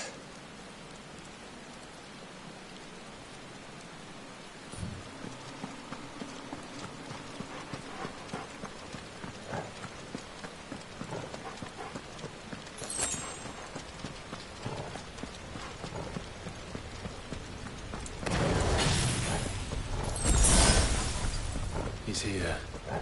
I can feel him.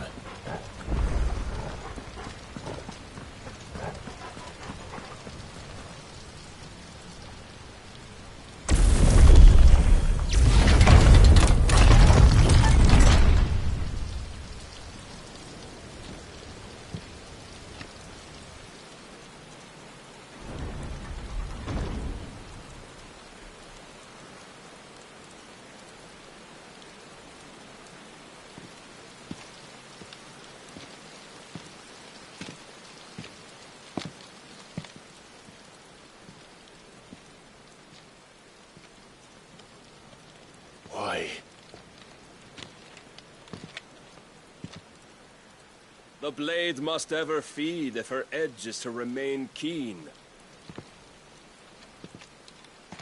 Butcher.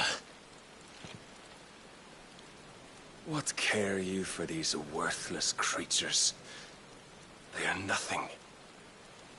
Weak from the moment of their conception, ever longing for power not theirs to command, they turn unfailingly upon themselves. Like sheep, they roam in filthy flocks, eager to trample those few gifted a fleece of gold.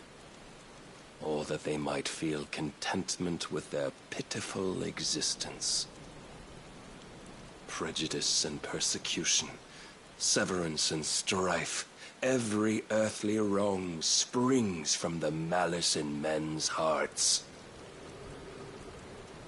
Malice born of the pain and suffering that is free will. Its corruption is gnawed at your being from the very moment of your birth. You're wrong. It is no corruption. It is who I am.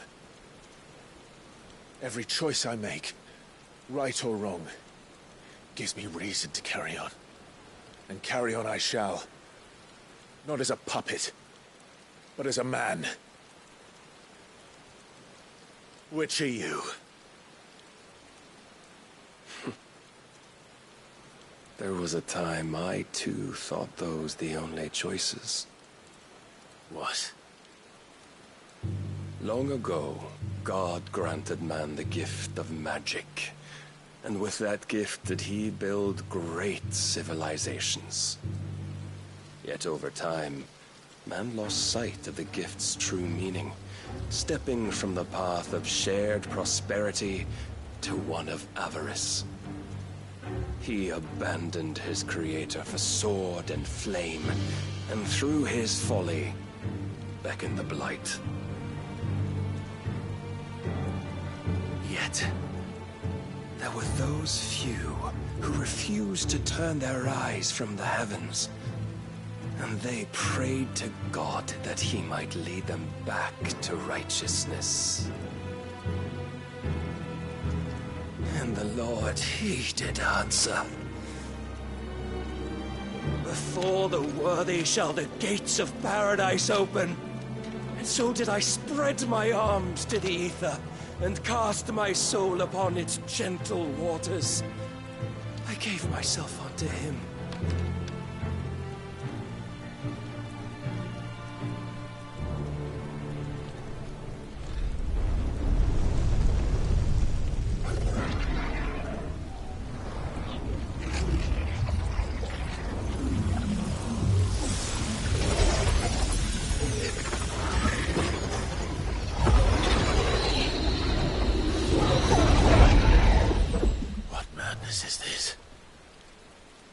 My worth proven, the Lord charged me thus.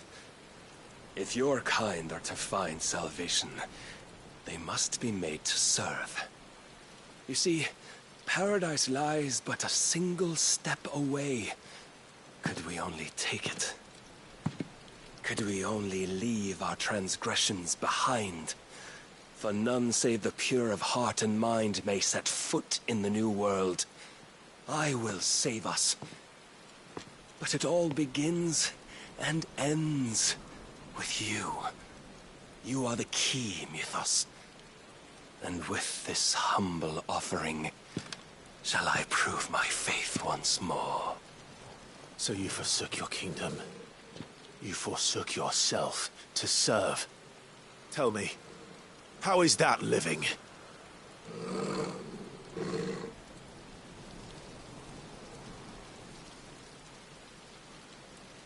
What you seek to provide is not salvation. It's anything but. Life is about always having a choice. Take that away, and we might as well be dead.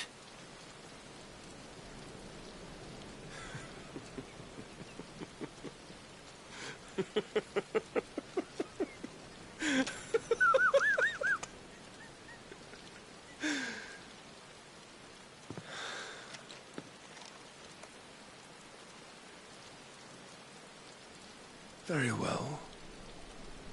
Come then. Show us the strength of your will. It's not the strength of my will that should worry you, but the weakness of yours.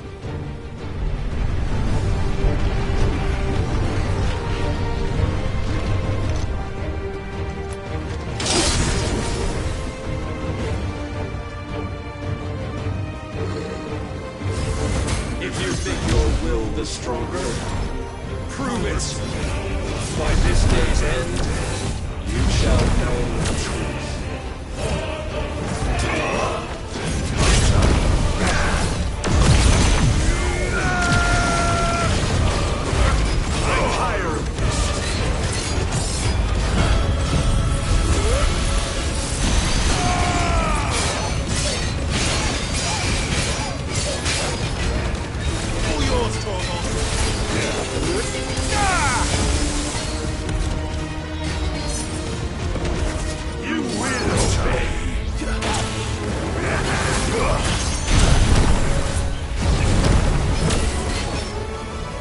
Cursed with the might of a god, yet still fights like a man.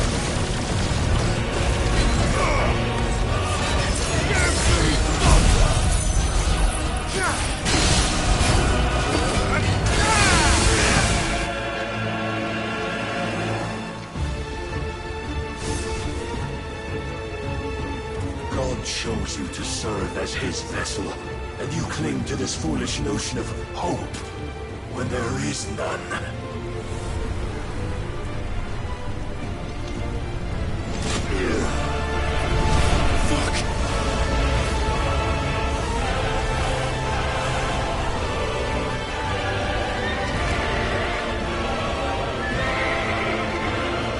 Desperate, are we?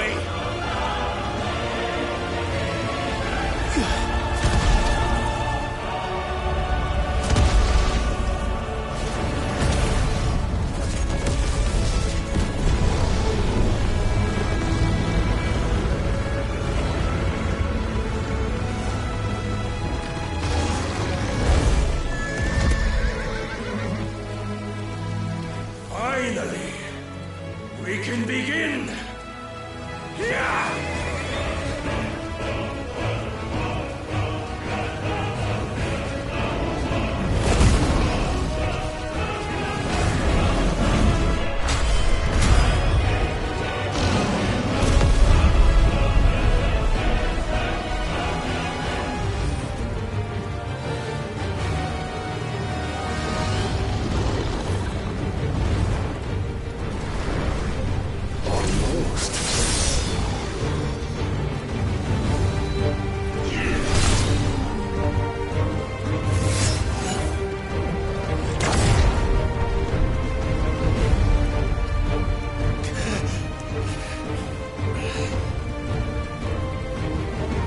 You have been shown the path. Now you must follow it. Free yourself, Mythos. You will not defeat me otherwise. We'll see. Perhaps you slay the fire persuasion.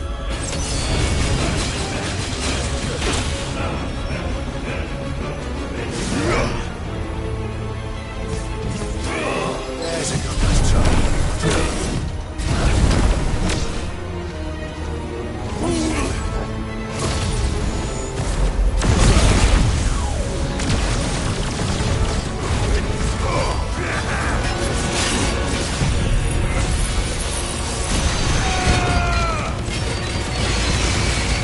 Must I show you?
But it cannot be. Defeated? You admitted defeat the moment you turned your back on us. When you turned your back on the truth, Barnabas. We are not as weak as your God believes.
What are you waiting for? Men know nothing of strength.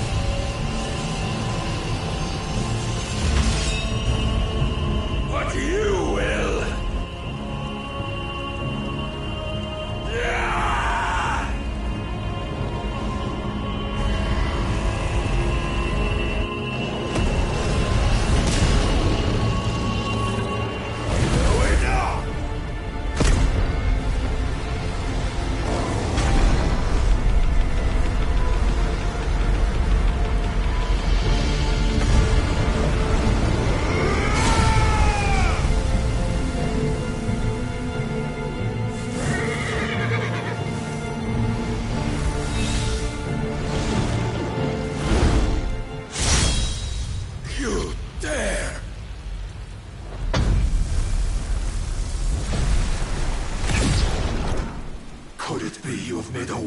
Of your weakness. My apologies.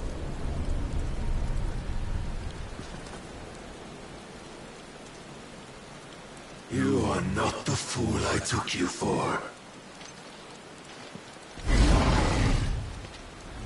And so it ends. No!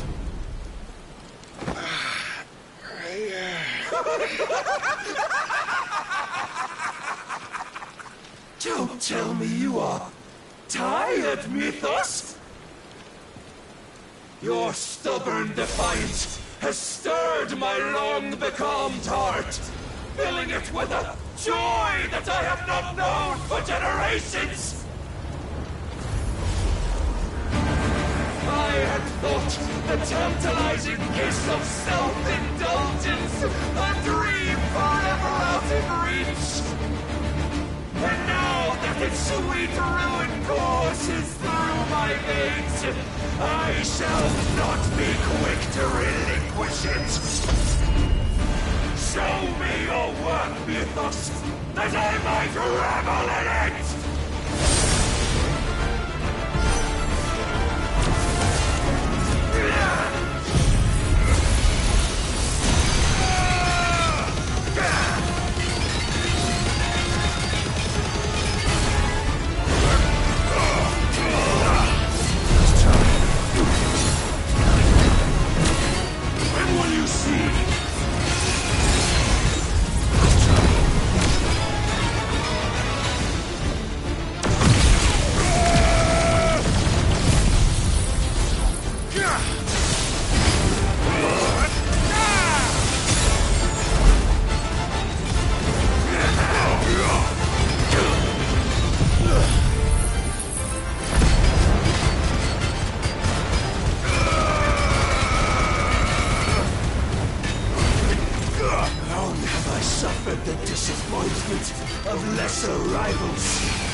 Rise!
Is at an end.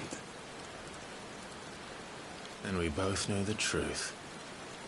It is I who stand victorious. My will that prevailed. Your will? No. It was his. Clive Rossfield.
Perhaps there is strength in will.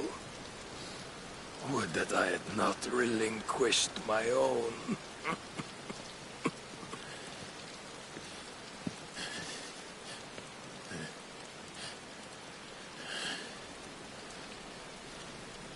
You relinquished nothing. What was it, if not will, that made you strive for a new world? Strive to win your master's approval?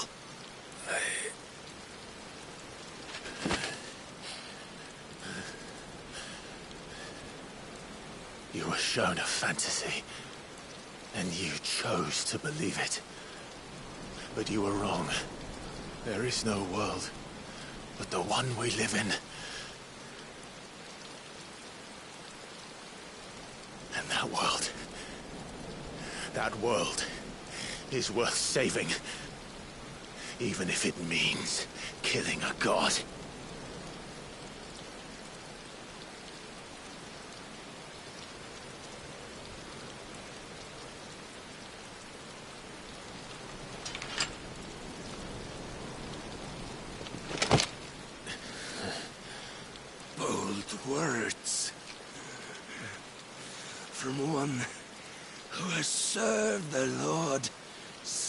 well.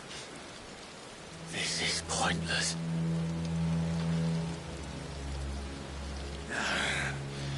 But I almost forgot.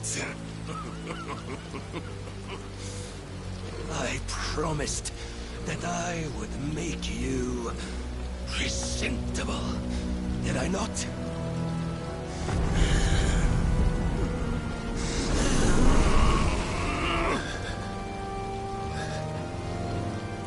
We shall fulfill our destinies.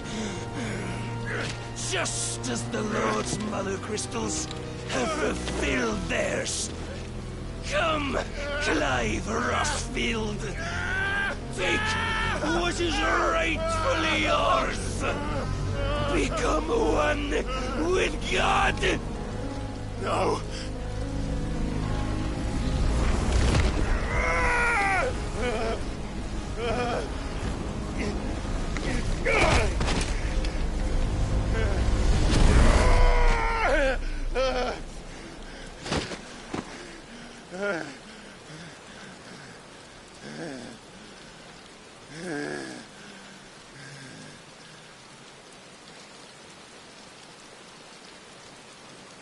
At long last, salvation.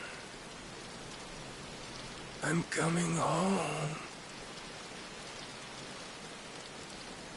Mother.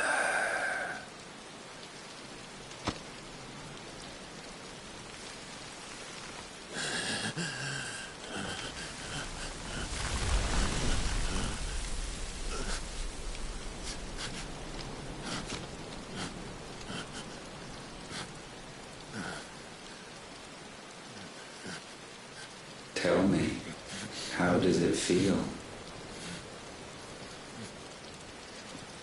Show yourself! Face me! How does it feel to consume your rival's strength, to gorge yourself on their beam, to edge step by trembling step ever closer to the divine? With or without a will, you are still but a vessel, our vessel. Behold, how your body shudders in anticipation of its fate.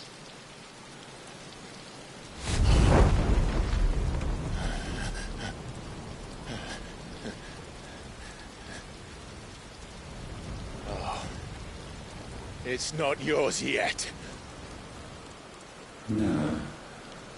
Come then, O wayward child. We shall await you upon the back of the first worm.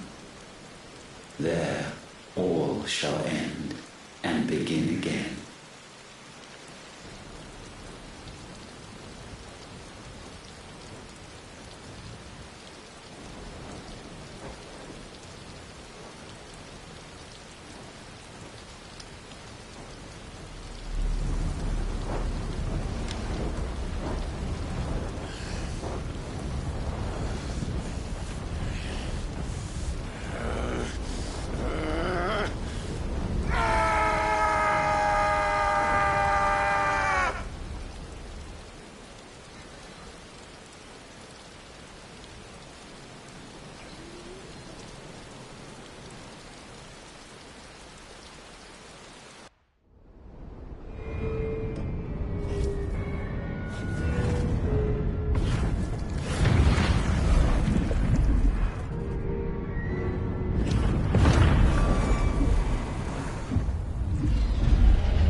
Why the hell is my city calling with the captain? Don't ask me, ask them! Since when was Eugen Hamel one to hide when there was a fight to be had? Since they stripped me of my rank and banished me from the battlefield. Now I'm stuck wiping the backside of this one while the city burns and my wife tells off a man half my age! And then you turn up! What the hell are you doing here anyway?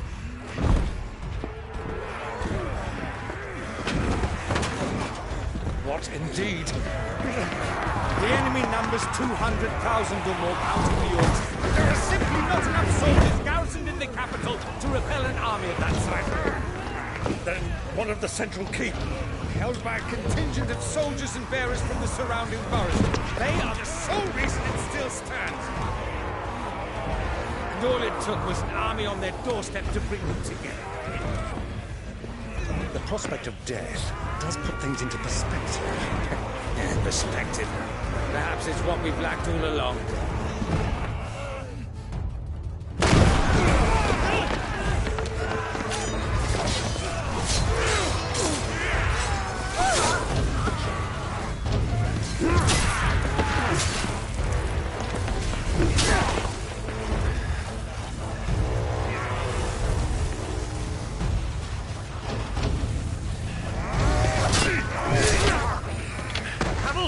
I need you to lend me some of your best men, preferably all of them. My best men? Does it look like I'm any more? I admit this might not be the most brilliant time, but my nephew's in trouble, and I may have already promised him your help. Your nephew, the outlaw? Never! My soldiers have better things to do than die for nothing. Then you and he are of the same mind.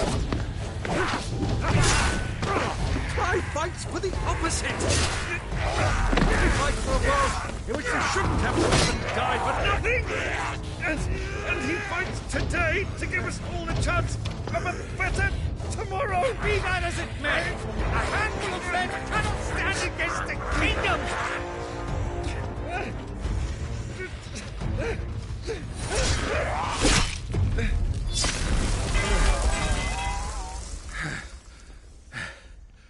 Then mayhap they are the wrong men. Well, I'll be damned. Our numbers are few, but I shall rally as many of my dragoons as I'm able. You, apprise the Lord Strategist of the state of the city's defenses. Yes, Your Radiance. And you would fight alongside us? I owe the Phoenix a debt.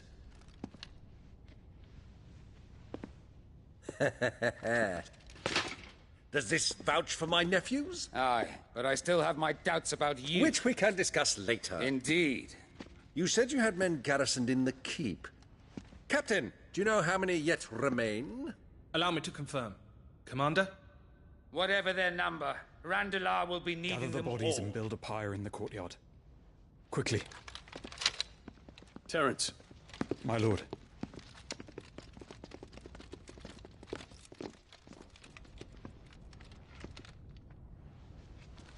You will find a girl there. A girl? We are in the middle of a war. I owe her my life, and I always pay my debts.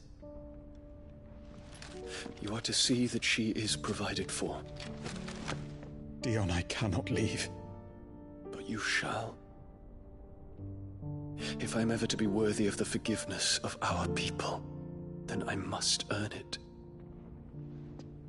And I must earn it by my hand, and my hand alone. Know that I do not ask this lightly. And know that I will do it.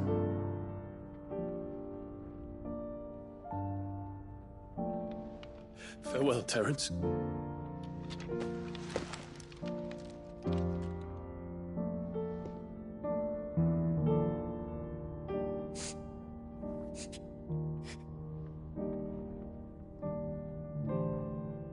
Farewell, my prince.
Clive! Thank fuck.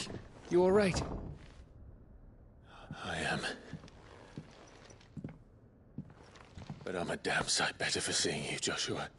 And Barnabas. The king is dead.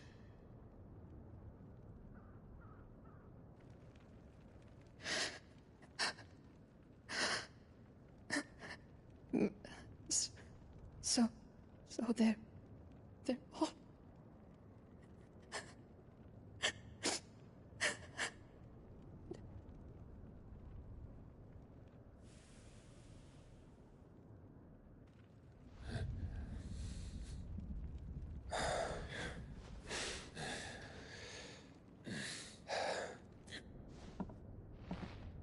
They are, but so is their killer.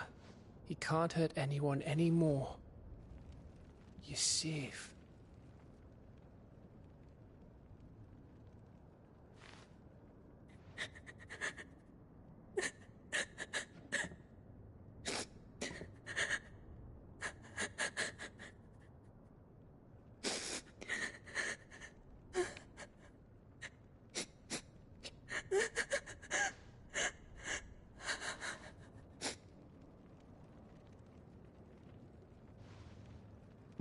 Gav, we need to talk.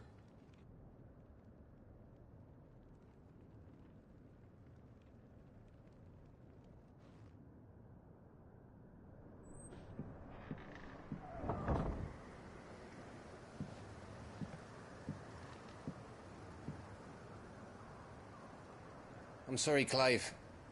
You know I want nothing more than to go with you. I do. But I'm glad you're heading back to the Enterprise nonetheless. And not just for Edda's sake. Our people need to know what happened here. You can count on me. As can she, I hope. Thank you, me lords.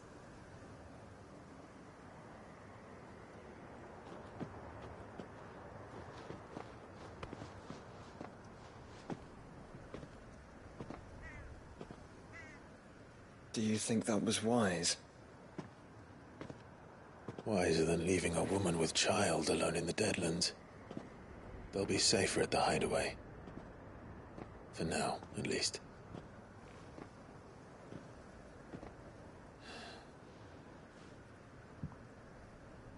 This land is overrun with Akashic. The king himself was long turned, albeit by choice. All to serve Ultima, in his damnable quest to forge the perfect vessel. The chaos Barnabas wreaked upon nation after nation. How many were killed for this? He didn't consider it killing. Or a mercy of sorts. A way to end their suffering. He truly wanted to save mankind, and ultimately used that. As he uses us. But why us? What are we?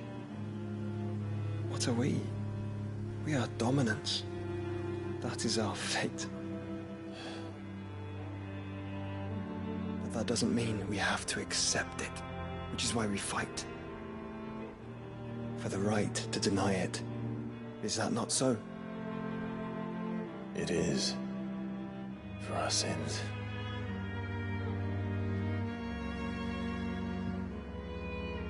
Barnabas said something else. That the Mother Crystals were Ultimas. Ultimas? Are you certain?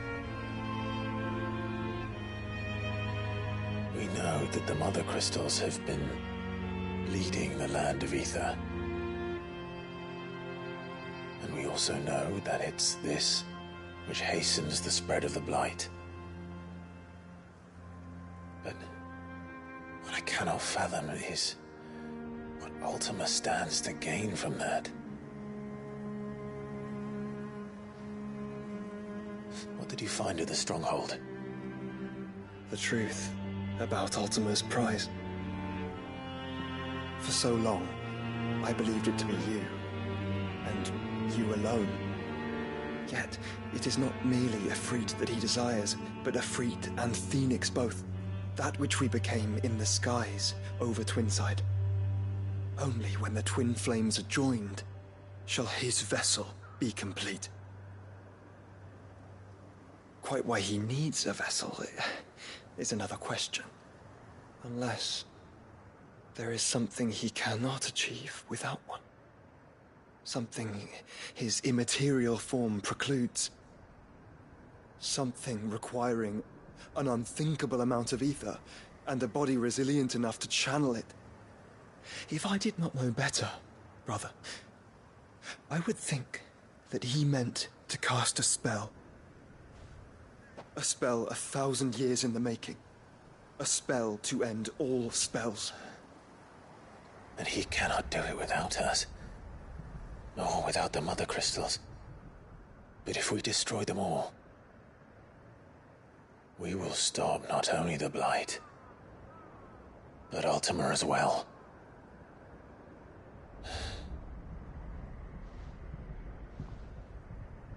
We stick to the plan then. Only this time, we face him together. Well, it's a long walk to Stone here. Let's not keep Ultima waiting.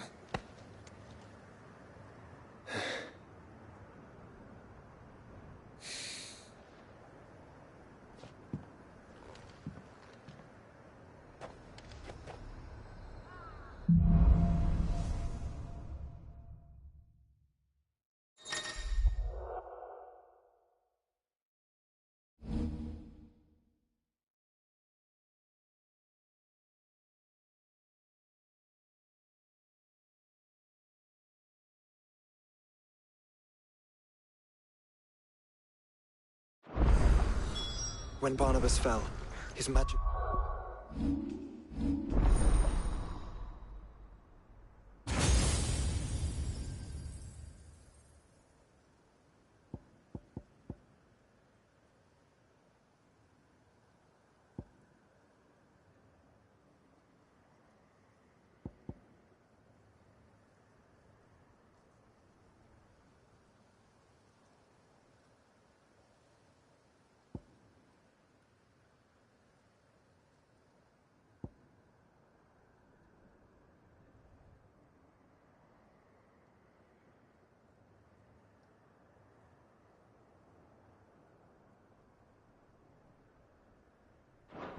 with him. The road to Stone here is barred to us no longer.